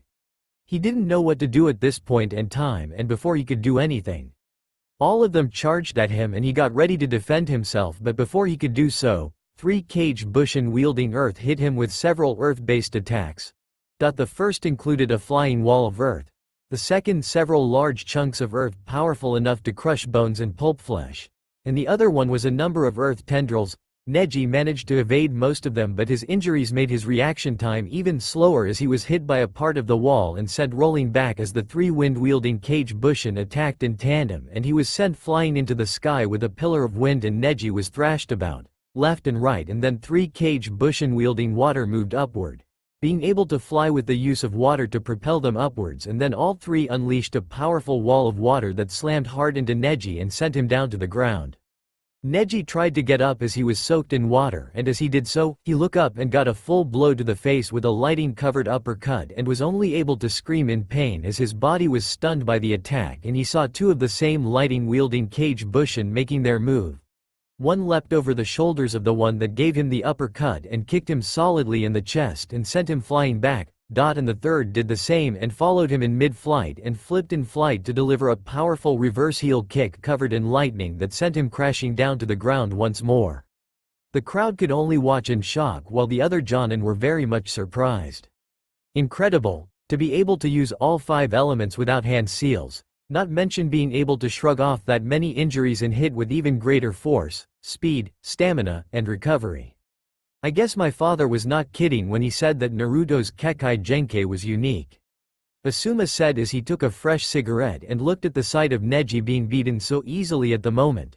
When the fight had started, it turned from a supposed one-sided battle into a powerful free-for-all fight that was impressive to the core as Naruto fought with a skill that was against the image of him being the class clown. As the fight grew more intense, it seemed that Neji had the chance when he used the special attack of the Hyuga main branch family, but Naruto not only survived it but shrugged off the effects without any damage and then used his Kekkei Genkai, and this was the result. I agree, this is certainly not the Naruto many of us knew back in the day. Kurenai replied as she gazed at the situation before her. Hinata would no doubt have been impressed as well in her mind as she looked at Naruto, who was standing defiant, surrounded by his Kage Bushin who wielded the elements easily and were more than capable in inflicting massive damage and attacks on Neji at the moment. She was impressed by the way Naruto had fought with Neji and wondered just what sort of training had he been undergoing for the past month to be at this level of ability. This was on Kekkei Genkai that in her mind was proving to give even the noble Hyuga clan's Kekkei Genkai a beating. The other Chunin and Jonin were also impressed. At the rate this fight was turning out, Naruto was proving to be more than a match for Neji. If Neji attacked, he would be able to cut or hit Naruto hard enough due to the fact that Naruto's body is a lot harder than normal and was a lot stronger, and Naruto could use the elements as shields to protect himself in combat, further adding a high degree of ability for the blonde genin. His attacks were also deadly as since his Kekkei Genkai allowed him to control elements without hand seals and without harming him. This allowed him to use the elements to further increase his combat damage, and the results were obvious with some of Naruto's attacks on Neji, namely the ones where his arms and legs were covered in lightning, as attacks from that had a stunning effect on Neji's body as the energy sent his nerves on haywire, and even forced Neji to stop using the Byakugan. Hiyashi himself was very much surprised by the results. Like all the clan heads, he had balked at the idea of Naruto being the head of his own clan, as such a thing has never happened before in so many years, and he too did not like Naruto all that much, as he too was familiar with Naruto's dark secret. Hiyashi also knew of his daughter's longtime crush on Naruto for some time, as despite his attitude towards Hinata he did keep tabs on her. When he found out that she was attracted to Naruto he was displeased but made no move to stop it, hearing as Hinata would train her best to get not just his approval, but Naruto's own approval and recognition as well. Now that he saw Naruto's Kekkei Genkei in action against Neji, he couldn't help but feel a bit threatened. This ability was totally unheard of. This Kekkei Genkei descended from the blood some mythical creature that supposedly visited their village and granted its power to Naruto and many of the clan heads and the ninja. Many of them thought of it as something that would be nothing more than a jutsu. But after all he had seen, this was different. Naruto wasted no time and quickly closed the distance, and so did all 14 of his Kage Bushin. Neji decided to take one last shot at defeating Naruto, but that was not going to work as all the Kage Bushin vanished instantly. What? Neji tried to react at that moment, but he was too late, as the real Naruto, who had secretly burrowed his way underground with the use of earth, making a 15th Kage Bushin to take his place, and had been able to evade the Byakugan, and as soon as he leapt out, he unleashed a powerful right hook that finally sent Neji flying, and then he flipped and attacked the reverse spinning heel kick that hit Neji right in the head, and that was enough to send Neji to the ground, hitting the ground with a bang as he coughed out blood. The real Naruto glared and was far from done as he lifted Neji by the neck, and he began to choke the Hyuga clan member and glared at him and ready to fist. You tried to kill Hinata with one strike. I think I should give you same experience, to be fair, now die.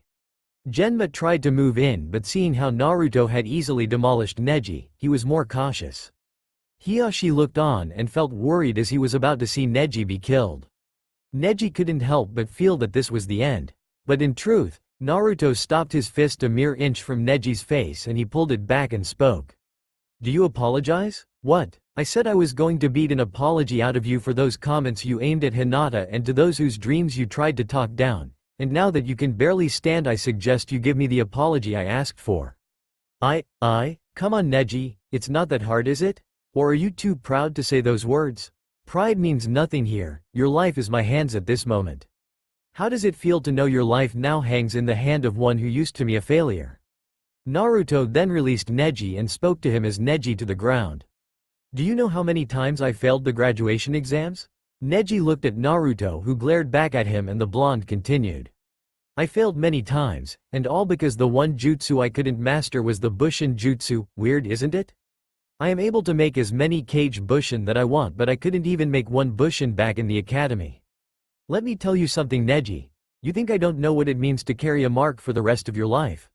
I do. I carry a burden that I have to live with for the rest of my days, but unlike you, I don't accept the fate handed down to me. Do you think you know the pain and grief of being cursed? You know nothing. You don't know what it feels like to know that every time you turn your back, people call you a monster, demon, idiot, and worse. You don't know how it feels to have them look at you as if they wished you were never even born. You have no idea how lonely, isolating, and depressing it feels to know that every day you have to go back home and be alone for the rest of your life. I had to live like that for 12 long years. You didn't have to. You're a Hyuga, one of the noble family, even if you are one of the branch family. Everyone only has to hear your name and they look at you with respect and admiration. You were born with that talent and ability. You didn't have to claw and fight your way out of the dirt. Be where you are. You didn't have to try and fight to prove you are more than everyone thinks you to be. Not like me, or Lee, or even Hinata, even if she is a Hyuga like you. The villagers were silent. Even the ones would have spoken against Naruto were rendered dumb. They had thought this battle would have been simply a defeat for Naruto and would be quick, as they were eager to see Sasuke Uchiha in combat, but the titanic battle they had witnessed had changed their minds. They had thought that Naruto was going to be easily beaten by Neji, despite his supposed Kekkei Genkei, which they laughed at and called it nothing but a weakness before the Byakugan of the Hyuga.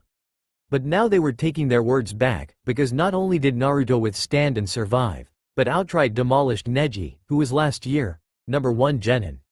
Before my Kekkei Genkei awakened, I had few friends, and everyone treats me like dirt, like I am useless, like I am nothing but trash to be ignored. Not this time. I have made it here to this very reign, and now I have beaten you, the one who think fate cannot be changed. An old friend gave me a message and it taught me an important lesson. Fate is something that we make for ourselves. As long as I have the will to fight, the courage to stand, and to prove that I can break free from my chains, then fate or destiny is something I forge for myself. So don't you dare preach all that crap about destiny being set to me or anyone else, because it's nothing but garbage. If one like me can be able to defy fate and destiny, stand tall and shake the very foundations of heaven itself, then what about you? Neji was silent as he saw a bird fly freely into the sky, and he knew that he was defeated and spoke. I apologize. Good, now we're even. Genma could tell that Naruto was done and spoke to the crowd. The winner is Naruto Uzumaki. The arena. As Naruto walked of the ring, he was greeted by cries and shouts of congratulations and more, and he looked to see that the crowds were cheering the performance. He had proven to be more than anything they had pegged him for. There were still others who were not happy with him, but the rest were impressed. Even the Jonin and Chunin who were there were impressed, and the other clan heads were also looking with interest at Naruto. It made him smile greatly at the results, and he felt that he was now making his way to the dream he had long held close to his heart. And when he saw the smiles of both Jiraiya and Fenrix, as well as Fenrix's nod of approval, he felt even more elated. In the area where the other contestants were, they were having mixed reactions to the battle they had witnessed and saw Neji being escorted away by Medic Nen. How the heck did he do all that? Was that really his Kekai Genkai? Who would have thought he would have that kind of power of all people? Fenrix heard the murmurs quite easily and laughed a bit to himself in good jest, and then directed his attention to his ward and student. He was very impressed with the way Naruto was able to offset his weakness at being unable to harmoniously combine the elements he commanded, and how to use it to give him a very lethal and flexible tactical advantage in a fight. Not bad at all. Jiraiya had to agree, and then he got serious and spoke to the two of them. All right, I have a feeling Orochimaru had seen this, and he will be very interested in getting his plans underway. You two will have to do what you can so we have time to prepare. I'll do talk with the Hokage and get things underway. You guys get ready for anything. Right. With that out of the way for the time being, Jiraiya left, and both Fenrix and Naruto moved to the viewing box for the other participants. Fenrix and Naruto stopped when the two of them heard someone call out to the two of them, and it was a certain young female voice. Naruto-kun. Sakura couldn't help but feel something different in herself at the moment as she looked at Naruto, who was walking with a triumphant smile on his face. She had recalled his never say die attitude, that, and coupled with his newfound powers, meant that he was not going to the very same young kid she knew back then, not this time. She heard the reactions of the crowd, namely by the younger females her or above her age. He's certainly different. No kidding, and he's gorgeous. I hope he won't mind if I ask to join his clan soon. Ino likewise had heard the rumors and turned to Sakura and asked the pink-haired teammate of Naruto if what she heard about Naruto being the head of his own clan was true. Hey, is it really true that Naruto's head of his own clan? Sakura nodded a bit as she knew that according to Konoha law, a Kekai Genkai user must be the head of the clan. It had been that way since the Hyuga, and the Uchiha clans had existed in Konoha's history. Naruto's Kekai Genkai was very powerful, and since he was the only known user of the style, it would make sense that he would be head of his own clan. I think so. Why do you ask? I think that would mean that he would have to find a wife in order to make that clan grow. I can wager a bet that he's going to be very busy once all this is over. That, and the fact he's changed, is certainly going to make him very popular. Sakura had to admit that Ino had a point there, and she couldn't help but witness how Naruto was moving about and bathing in the cheers and shouts. She couldn't help but feel some envy as she realized that compared to Sasuke and Naruto, she had little to offer the team she was with, but she was quick to relax and remember that she still had some good enough skills to place to good use. She then wondered just where was Sasuke and Kakashi at the moment. They should have been here already, and that made her very worried. In the hallway, Naruto smiled at Hinata and spoke to the shy Hyuga heiress. I see you've made it, Hinata-san. How are you feeling? I feel a bit better, but it still hurts a bit.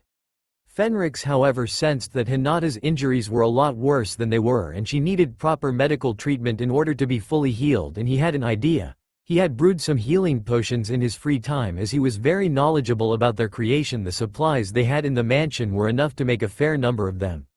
Dragon Ascendants usually used the potions to deal with some levels of injury that they couldn't withstand easily, and the potion he had would be more than adequate in healing Hinata's injuries.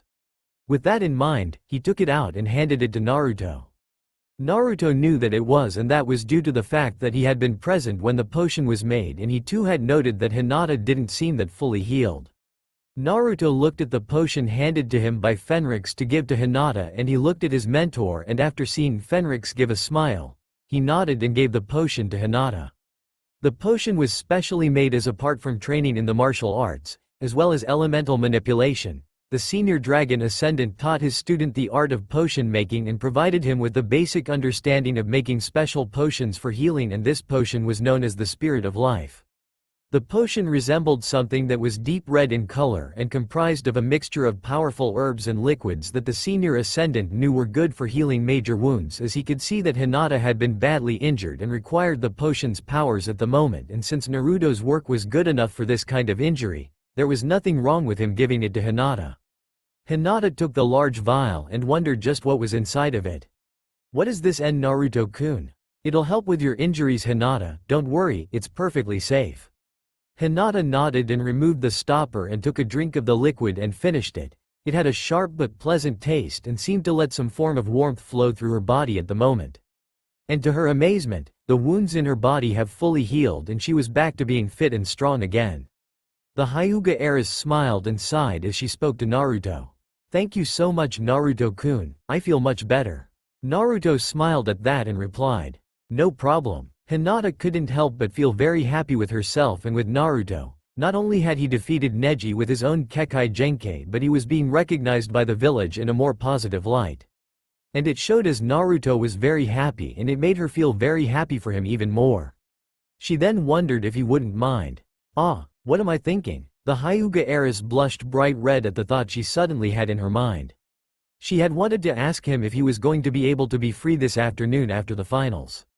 The young woman wondered where those thoughts had come from, and she was able to calm herself before she did something totally embarrassing.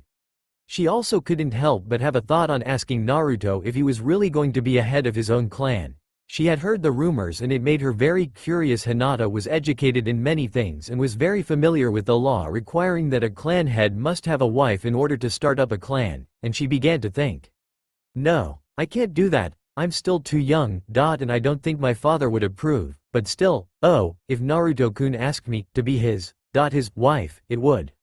Hinata was so deep in her thoughts that she was not aware that Naruto was walking towards her, and he was very concerned as to why Hinata was blushing so hard and wondered if she had a fever. "Hey, Hinata, you alright? You have a fever or something?" The moment Hinata realized that Naruto was right next to her and touching her forehead, she blushed to the point her face was glowing like a red-colored light bulb in the dark, and she fainted right away, allowing Naruto to catch her. "Hinata? Hinata? Are you alright? Say something?" Fenrix laughed a bit at the sight, and he couldn't help but look on as Naruto tried his best to wake Hinata up. He had observed Hinata for a very long time, and he knew just how much of a deep affection the young woman had for his charge and how much she liked him and sought his attention. Fenrix had been amused by this fact and saw the way Hinata looked at Naruto, and he had to admit that Hinata certainly was different, to be among the few who was deeply attracted to Naruto and not to Sasuke. The fact that she was the heiress to the Hyuga clan made her a viable candidate for Naruto to take as a bride to build his own clan. But that was something that only her father could decide. He had studied the history of the Hyuga clan, he knew about the division between the branch family and the head family, and through that, he knew of the issue Hinata's cousin Neji had with the head family. He knew about the fact that Hiashi's brother Hisashi had always despised the head family, and he knew about the events that led to Neji becoming bitter towards the head family. He knew that long ago, a ninja from the Land of Lightning had been to Konoha for the signing of a treaty, but in reality, the ninja had been sent to kidnap a member of the Hyuga clan, and it was none other than Hinata. Hiashi defeated and killed the ninja. The Land of Lightning was unhappy and demanded Hiashi's dead body as compensation for the death of their ninja. He knew that the Land of Lightning was only interested the Byakugan, and Hiashi's body would be the best chance to study it. However, that was when Hisashi died, and the death of his father changed Neji, creating his hatred for the head family and his belief that fate could not be changed. However, Fenrix knew that there was more to the story. Hiashi himself had volunteered to take his brother's place. Back then Hiashi had been willing to die to prevent another bloody war between Konoha and Kumo, But it was when he was told that Hizashi would take his place as the seal on him would be used to destroy the Byakugan and deny their enemy access to the Byakugan. He knew that Hiyashi did not like the idea as he knew that Hizashi still had his son Neji and was against it. But Hizashi had said that while he hated the head family, he wanted to save his brother and it was his choice. He knew that Hizashi knew that his death would save Hiyashi and also prevent war and death to befall Konoha again. He also knew that Hizashi had asked Hiyashi to tell Neji the reason why he chose to do what he did, and he regretted that he had only shown his bitterness in front of Neji all his life, and he wanted his son to make his own way in the world. He was aware that Hiyashi had not told Neji the truth of his father's death since he was hoping that Neji would be able to be mentally ready to accept the truth. He was also aware of Hinata's desire to prove herself to not just Naruto, but herself and her father. He secretly knew that Hiyashi did not really think Hinata was weak. Far from it, Hinata had the talent and the potential to be a worthy successor to the Hyuga clan. It was Hinata's lack of confidence and weak drive to succeed that was the factor Hiyashi focused on. He couldn't blame Hiyashi for that, as he was aware that only the most capable deserved to be clan leader. It was the same for the dragon race as only the most experienced, capable, skilled, and more were chosen to be Dragon King. He knew that there was no doubt Hiyashi and Neji were deep in discussion on the truth of things, namely about the truth behind his father's death, and there was no doubt in the Dragon Ascendant's mind that things would be different from here on out. In the medical bay of the area, Father, Neji held the letter in his hands and was trembling as he read the last writing on the letter made by his father. He had been resting and thinking about he had been beaten and the words Naruto had said. He then turned and it was when Hiyashi came in and he spoke to him about the truth of his father's death. At first he refused to listen and said that Hiyashi's words were nothing more than lies and were useless in making things better. He shouted to his uncle that he had ordered his father's death and there was nothing to change that. However, it was then that Hiyashi handed the scroll to him and when he read it, he was stunned by the words. He couldn't help but see the truth written by his father who used his own signature handwriting, showing that the scroll was indeed made by his father. As he was finished, he looked at Hiyashi and spoke. Is this? Hiyashi nodded. Yes, I never handed you that scroll before, because I wanted to make sure that you were ready, and now that you are, I must beg forgiveness for all that has happened. Neji was shocked by this as he saw Hiyashi kneeling before him and speaking to him with utmost truthfulness. I am sorry for all you had to go through, Neji, and I pray that you can forgive me for all that has happened.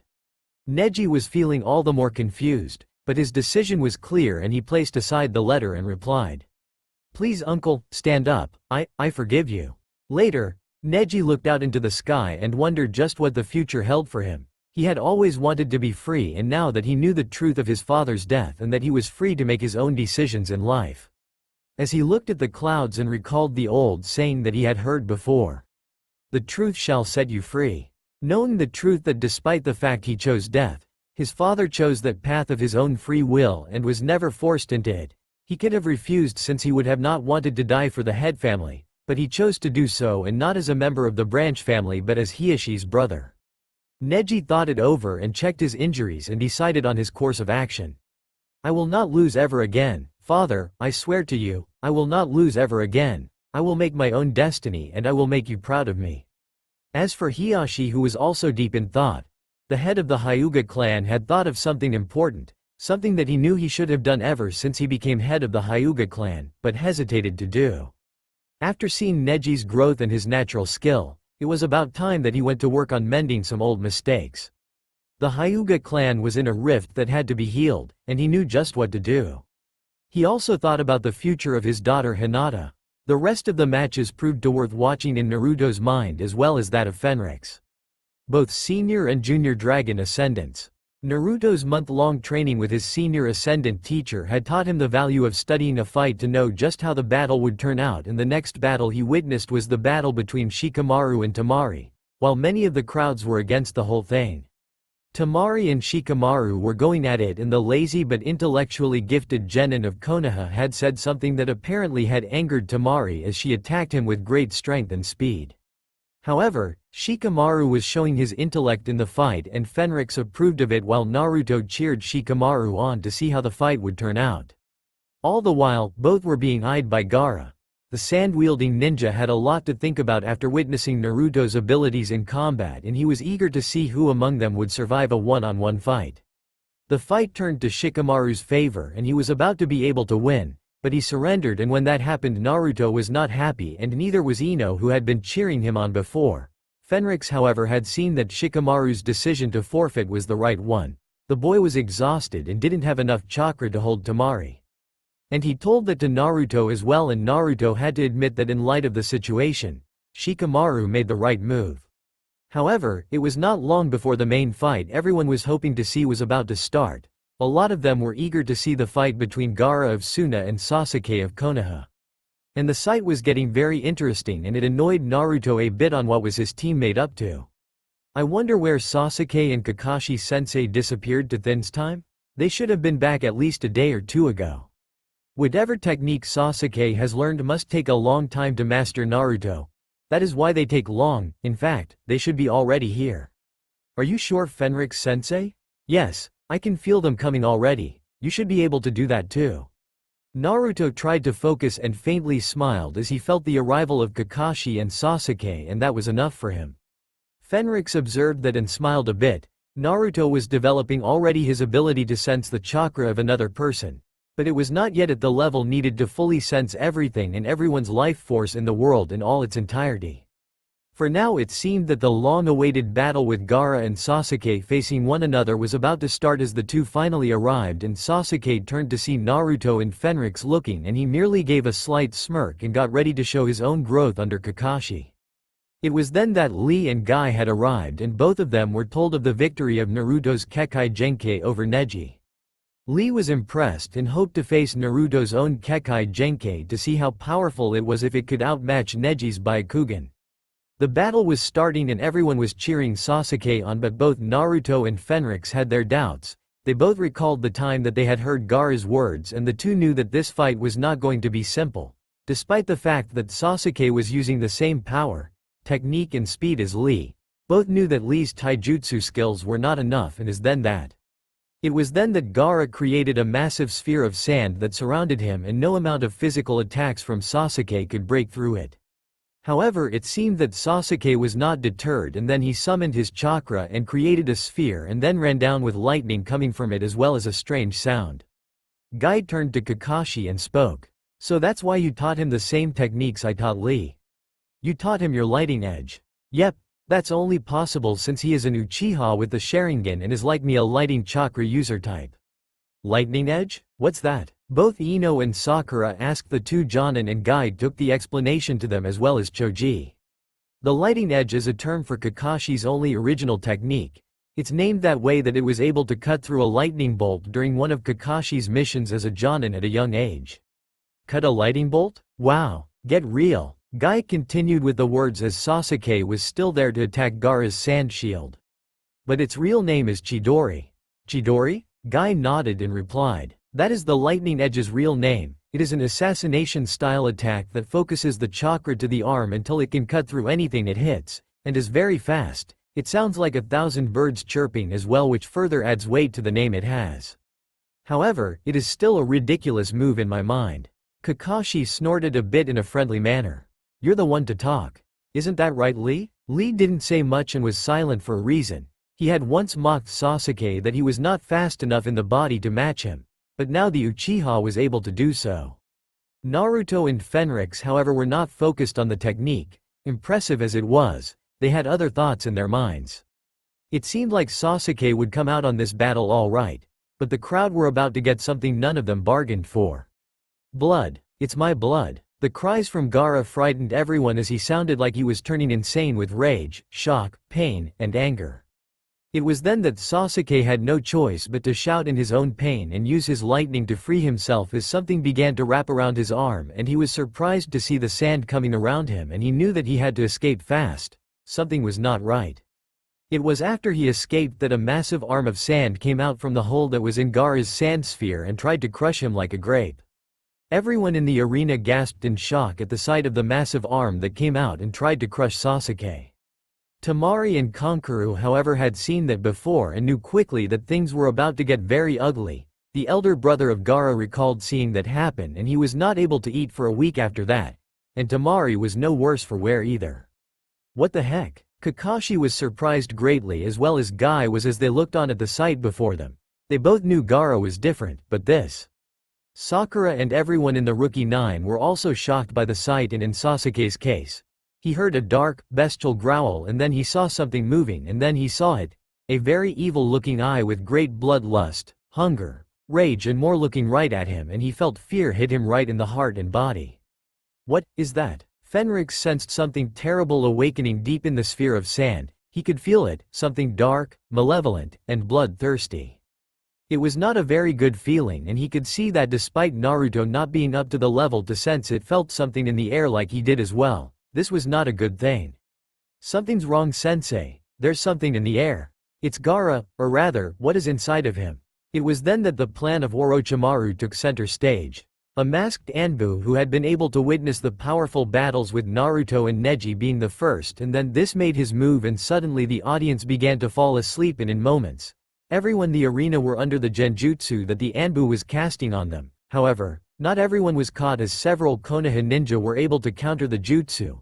And it was the signal awaited by Orochimaru's forces as hordes of sound and sand ninja began to attack Konoha from the inside and outside. And it was then that a smokescreen covered the Hokage box, and then in moments, the fighting had started. The invasion, despite the snag, had begun.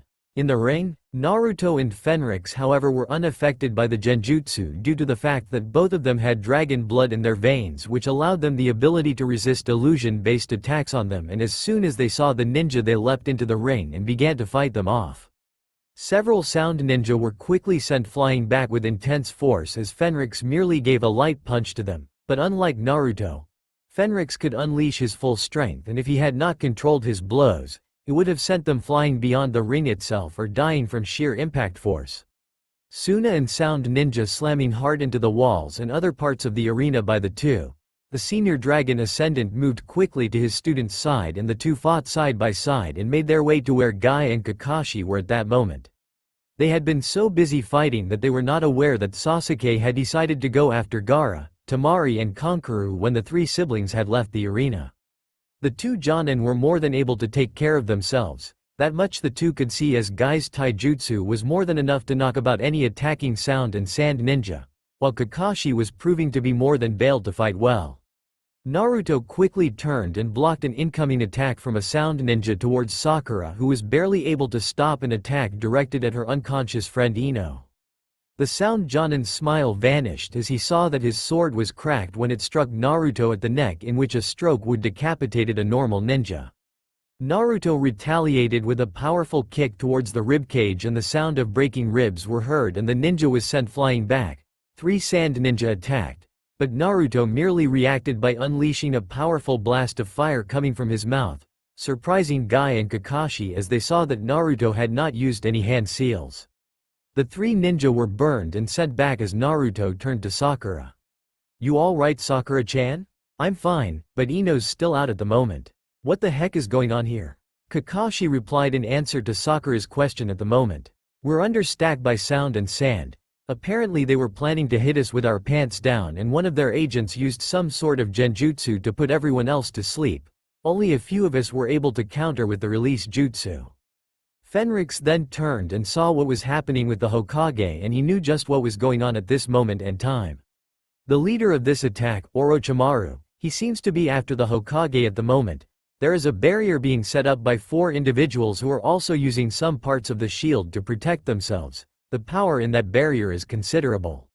Naruto looked, and through his dragon blood enhanced vision, saw the very same thing that his dragon Ascendant teacher was seeing at the moment, and he growled at the sight of the man who was currently facing the Hokage. He wanted to fight, but he knew that he had to help protect the village. The old man would not have him do anything else. "Damn it! That bastard is behind everything. But I can't let Sasuke fight alone with Gaara, and I can't let the village suffer anymore. What should I do?" Fenrix could see the conversation between the two as they began to fight one another. He was skilled in reading expressions and lips and could tell that despite Orochimaru's confidence in the coming battle, and his age, Sarutobi was intent of rectifying his mistake of letting Orochimaru live once and for all. The senior Ascendant wished to aid Sarutobi but knew that doing so would not be wise at the moment, and this was between the two of them, and interfering was a mistake as well. He could see the conflict in Naruto's eyes and actions and replied, "We must trust the Hokage Naruto. He will need us to defend the village, and we need to give the ninja of the village time to organize the defense. Once we are done, we can help in finding Gaara. Now come on." Naruto nodded and the two of them moved out while Kakashi turned to see Shikamaru and Sakura ready for action. He knew that these two had not worked together before, but he knew that they were going to be helpful in locating Sasuke. Naruto's words about Gaara being unlike anything Sasuke ever faced were proven true when he and the others saw the massive bestial arm of sand that nearly crushed Sasuke's own arm when he used the Chidori on Gaara's sand shield. He had a feeling that Sasuke was not facing a normal ninja, and he began to think about that more carefully. There was only one possible reason. Gaara, he must be carrying a tailed beast as well. Sakura, you and Shikamaru do what you can to track down. With that, the group left, unaware that Shino and his bugs had tagged along, with the intent of finishing a scheduled fight with a certain puppet-wielding sand ninja. Several sand and sound ninja were about to overwhelm some of the Konoha ninja who were fighting back when they were suddenly hit by a combined blast of wind and lightning, and many of them fell dead as both Naruto and Fenrix moved in to buy the Konoha ninja enough time to rally and counterattack.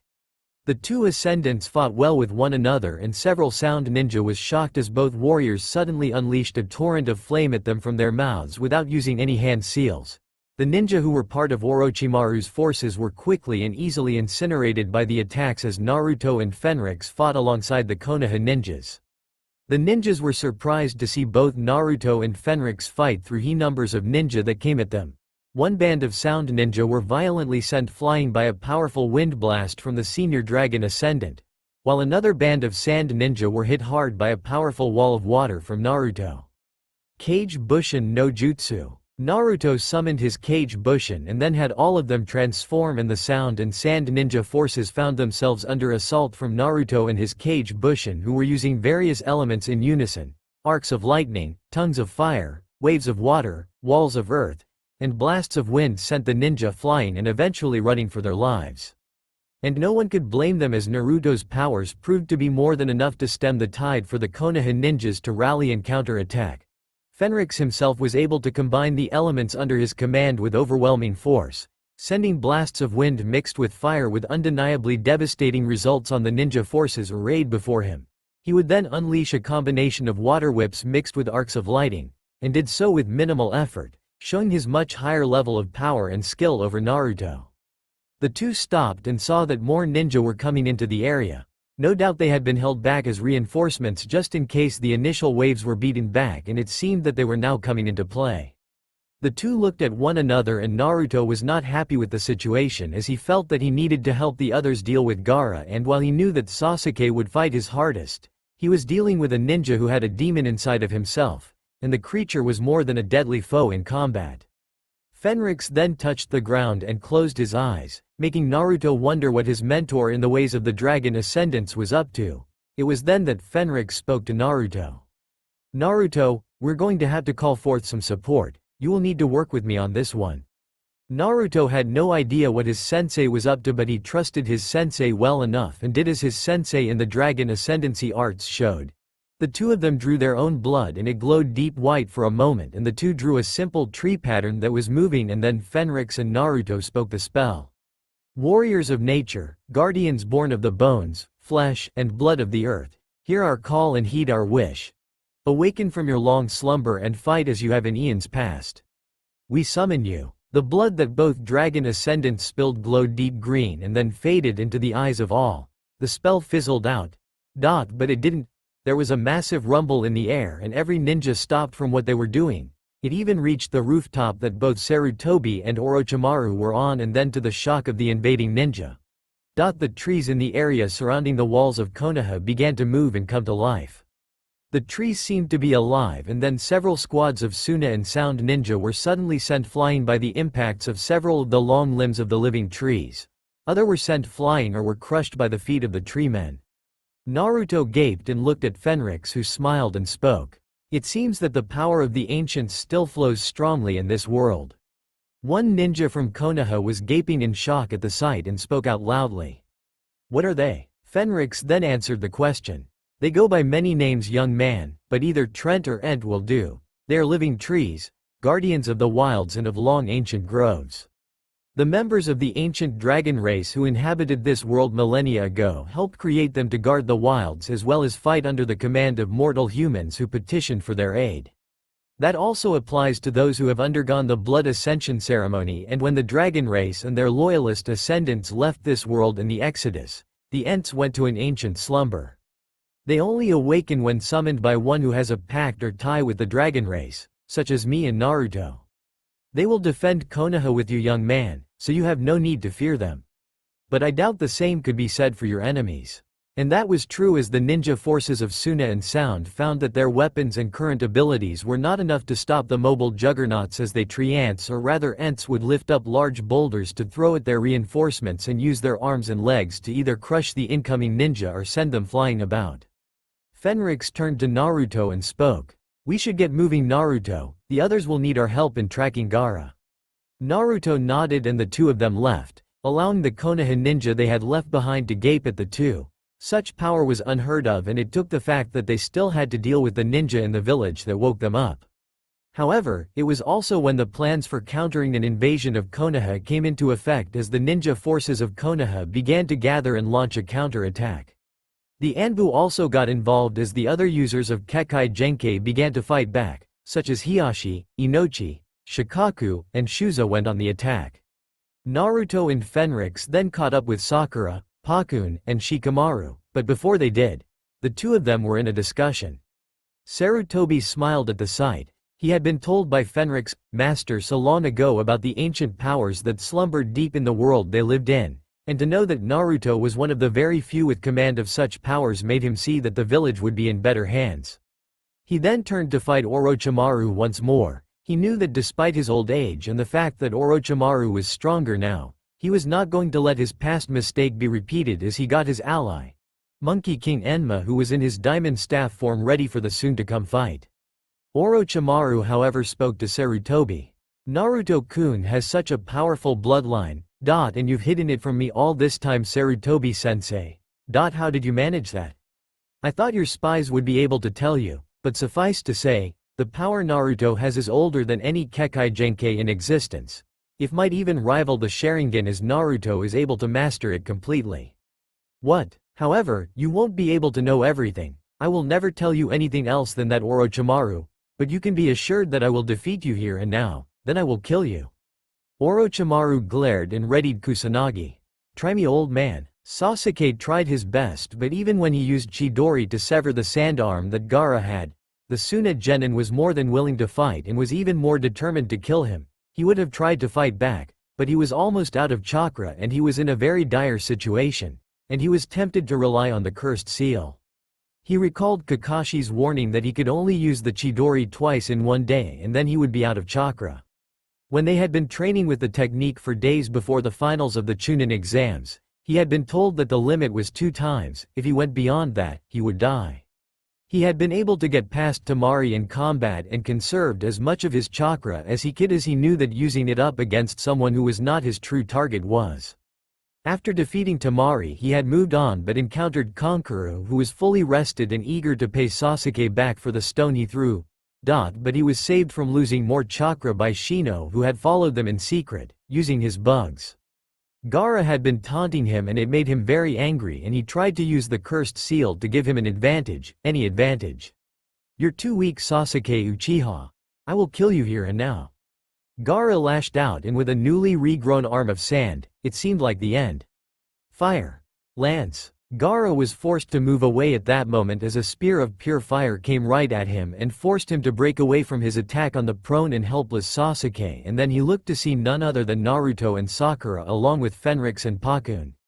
The group was leaving behind one of their members, namely Shikamaru, when they were being pursued by a number of elite Jonin sent by Orochimaru to keep an eye on Sasuke. Shikamaru had reasoned that they had only one shot and the one who would stay behind would be both the bait and the only one who would not come back. It was a tough choice, but Shikamaru had to do it, and thus the rest of them went ahead to catch up with Sasuke and Gaara as well as his siblings. Naruto glared at Gaara, who was now covered in his sand form and was somehow allowing the demon inside of him to take forefront of the fight. He had seen Sakura about to be armed when he had fired the fire lance at Gaara, forcing the sand ninja to back away. He looked at Sasuke and could tell that his teammate was very low on chakra and couldn't fight anymore, and now it was his turn to fight. Fenrix looked at the two ninja and Naruto turned to his Dragon Ascendant sensei and spoke to him seriously. Fenrix sensei. Get Sasuke, Pakun and Sakura-chan out of here. This fight is mine now. I will defeat Gaara here and now. Are you sure? Yes. I asked this of you, so let me fight him. Fenrix nodded as he recalled the time they had followed Sakura, Shikamaru and Pakun as well. Flashback. Fenrix sensei, I have a favor to ask. What is it, Naruto? I want to face Gaara alone, so please let me do this. Fenrix looked at Naruto and saw that his student meant it. The senior Dragon Ascendant had read all he could about Gaara, as well as Gaara's hidden resident. Valen had gathered much data in his travels before arriving in Konoha and had gathered enough information about the legendary Biju of this world, and he determined that they were of great power, not as powerful as the long-forgotten dragon race, but stronger nevertheless than normal beings. Fenrix had read all he could and knew the full story of the Shukaku that Naruto had mentioned when he had inquired about the incident in the hospital. The Shukaku was a powerful fighter with the control of sand, and was a potential threat to an Ascendant whose power level was the same as Naruto's, but was considered very low-powered against someone like him.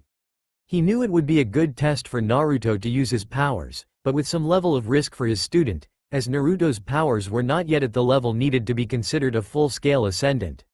Are you sure of that? Yes, I am. Gaara tried to kill Lee in his sleep and he would have killed others in my home. I can't let that happen, even if he and I are the same and I understand him. I will stop him, even if I have to kill him.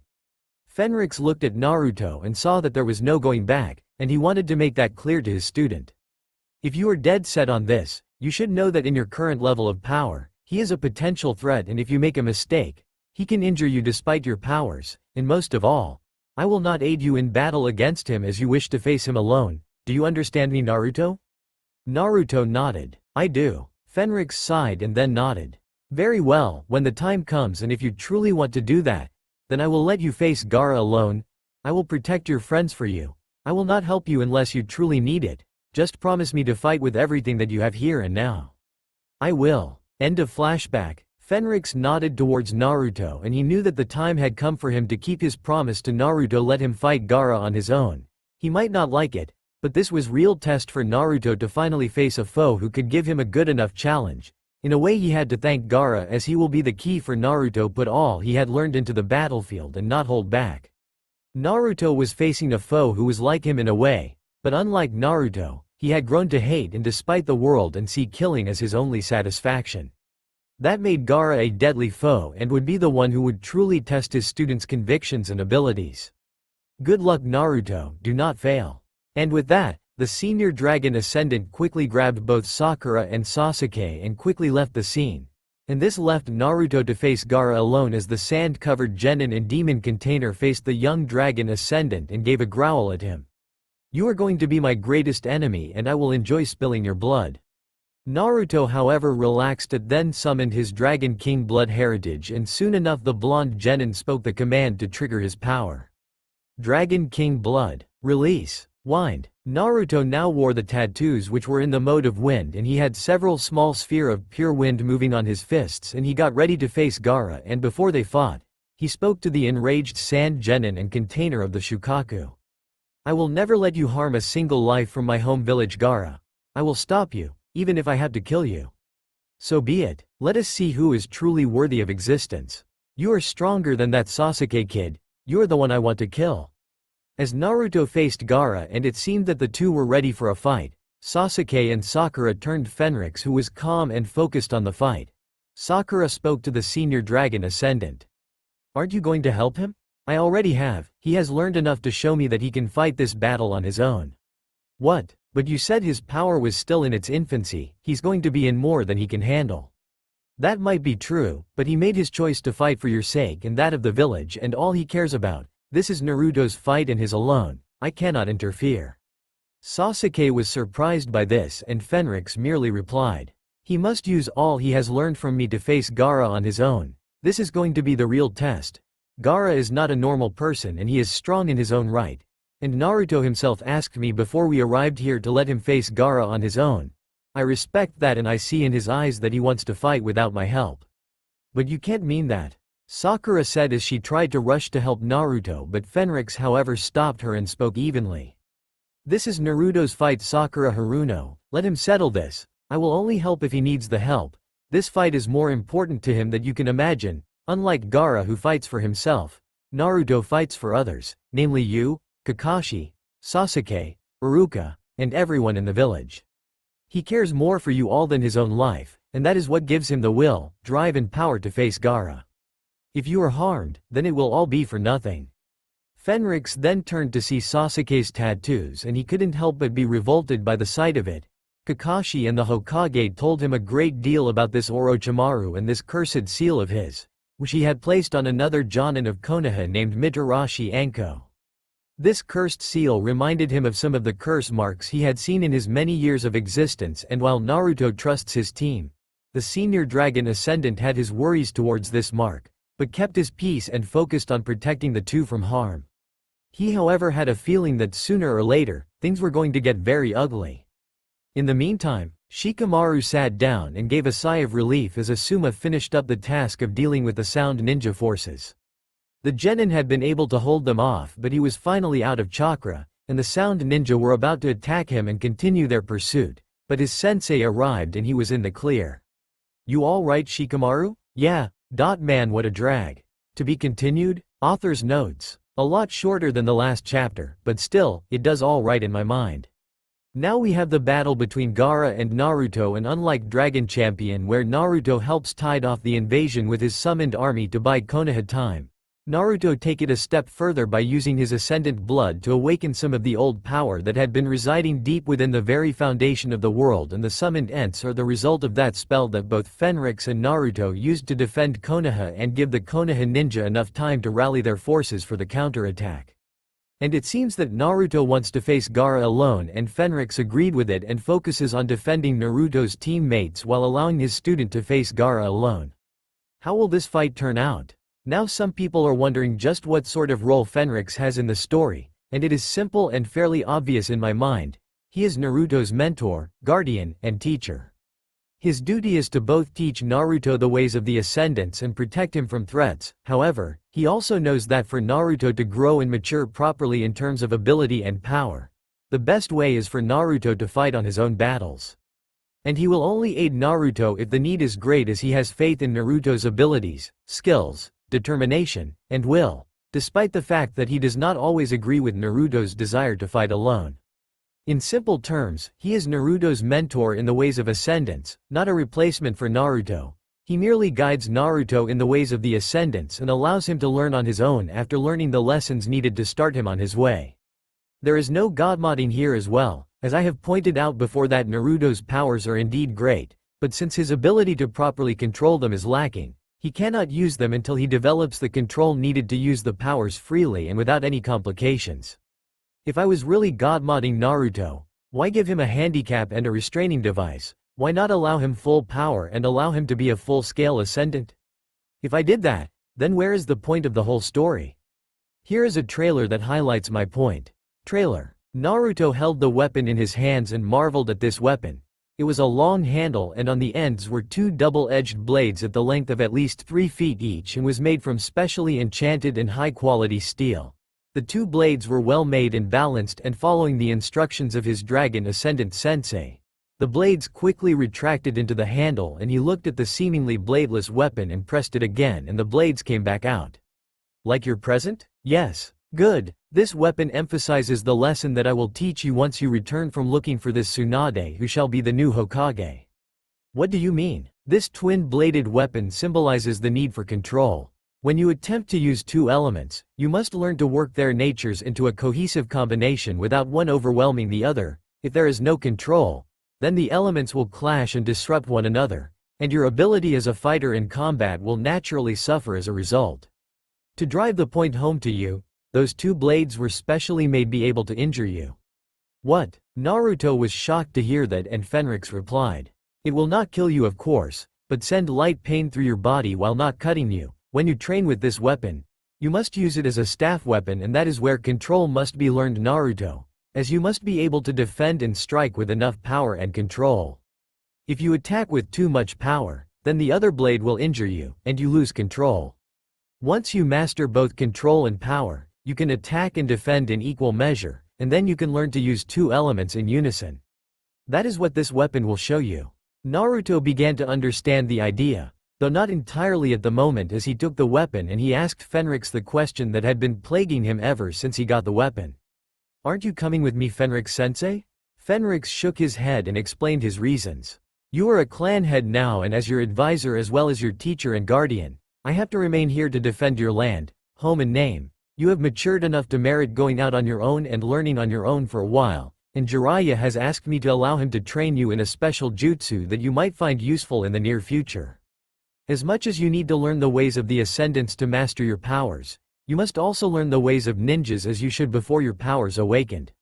Your defeat of Gaara when you two fought has proven to me that you can handle yourself for now until you return and require more instruction from me. There is only so much you can learn from these walls of the training hall after all. True knowledge and wisdom are gained as well as given. Besides, all the training and lessons I give you will not be effective if you are not using them in the real world, for it is in the real world where your training, knowledge and experience can be put to the test." Fenrix then took out a small gemstone necklace and handed it to his student, and as Naruto looked at the necklace, he spotted that Fenrix wore the very same necklace of his neck.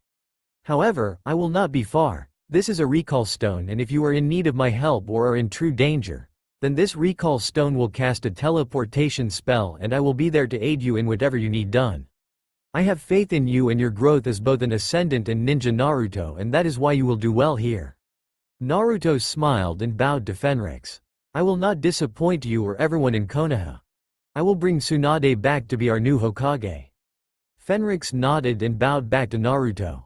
Fenrix believes in the idea of allowing Naruto to place the lessons into practice and will only aid Naruto in battle if Naruto needs it, as he believes in Naruto being stronger and more capable when he is put to the test. So unlike most OCs, Fenrix plays the role of advisor and teacher, and so will get involved in battles to either protect himself or to help Naruto if he needs it. That's all for now. If you enjoyed this video, then please like, share and do comments.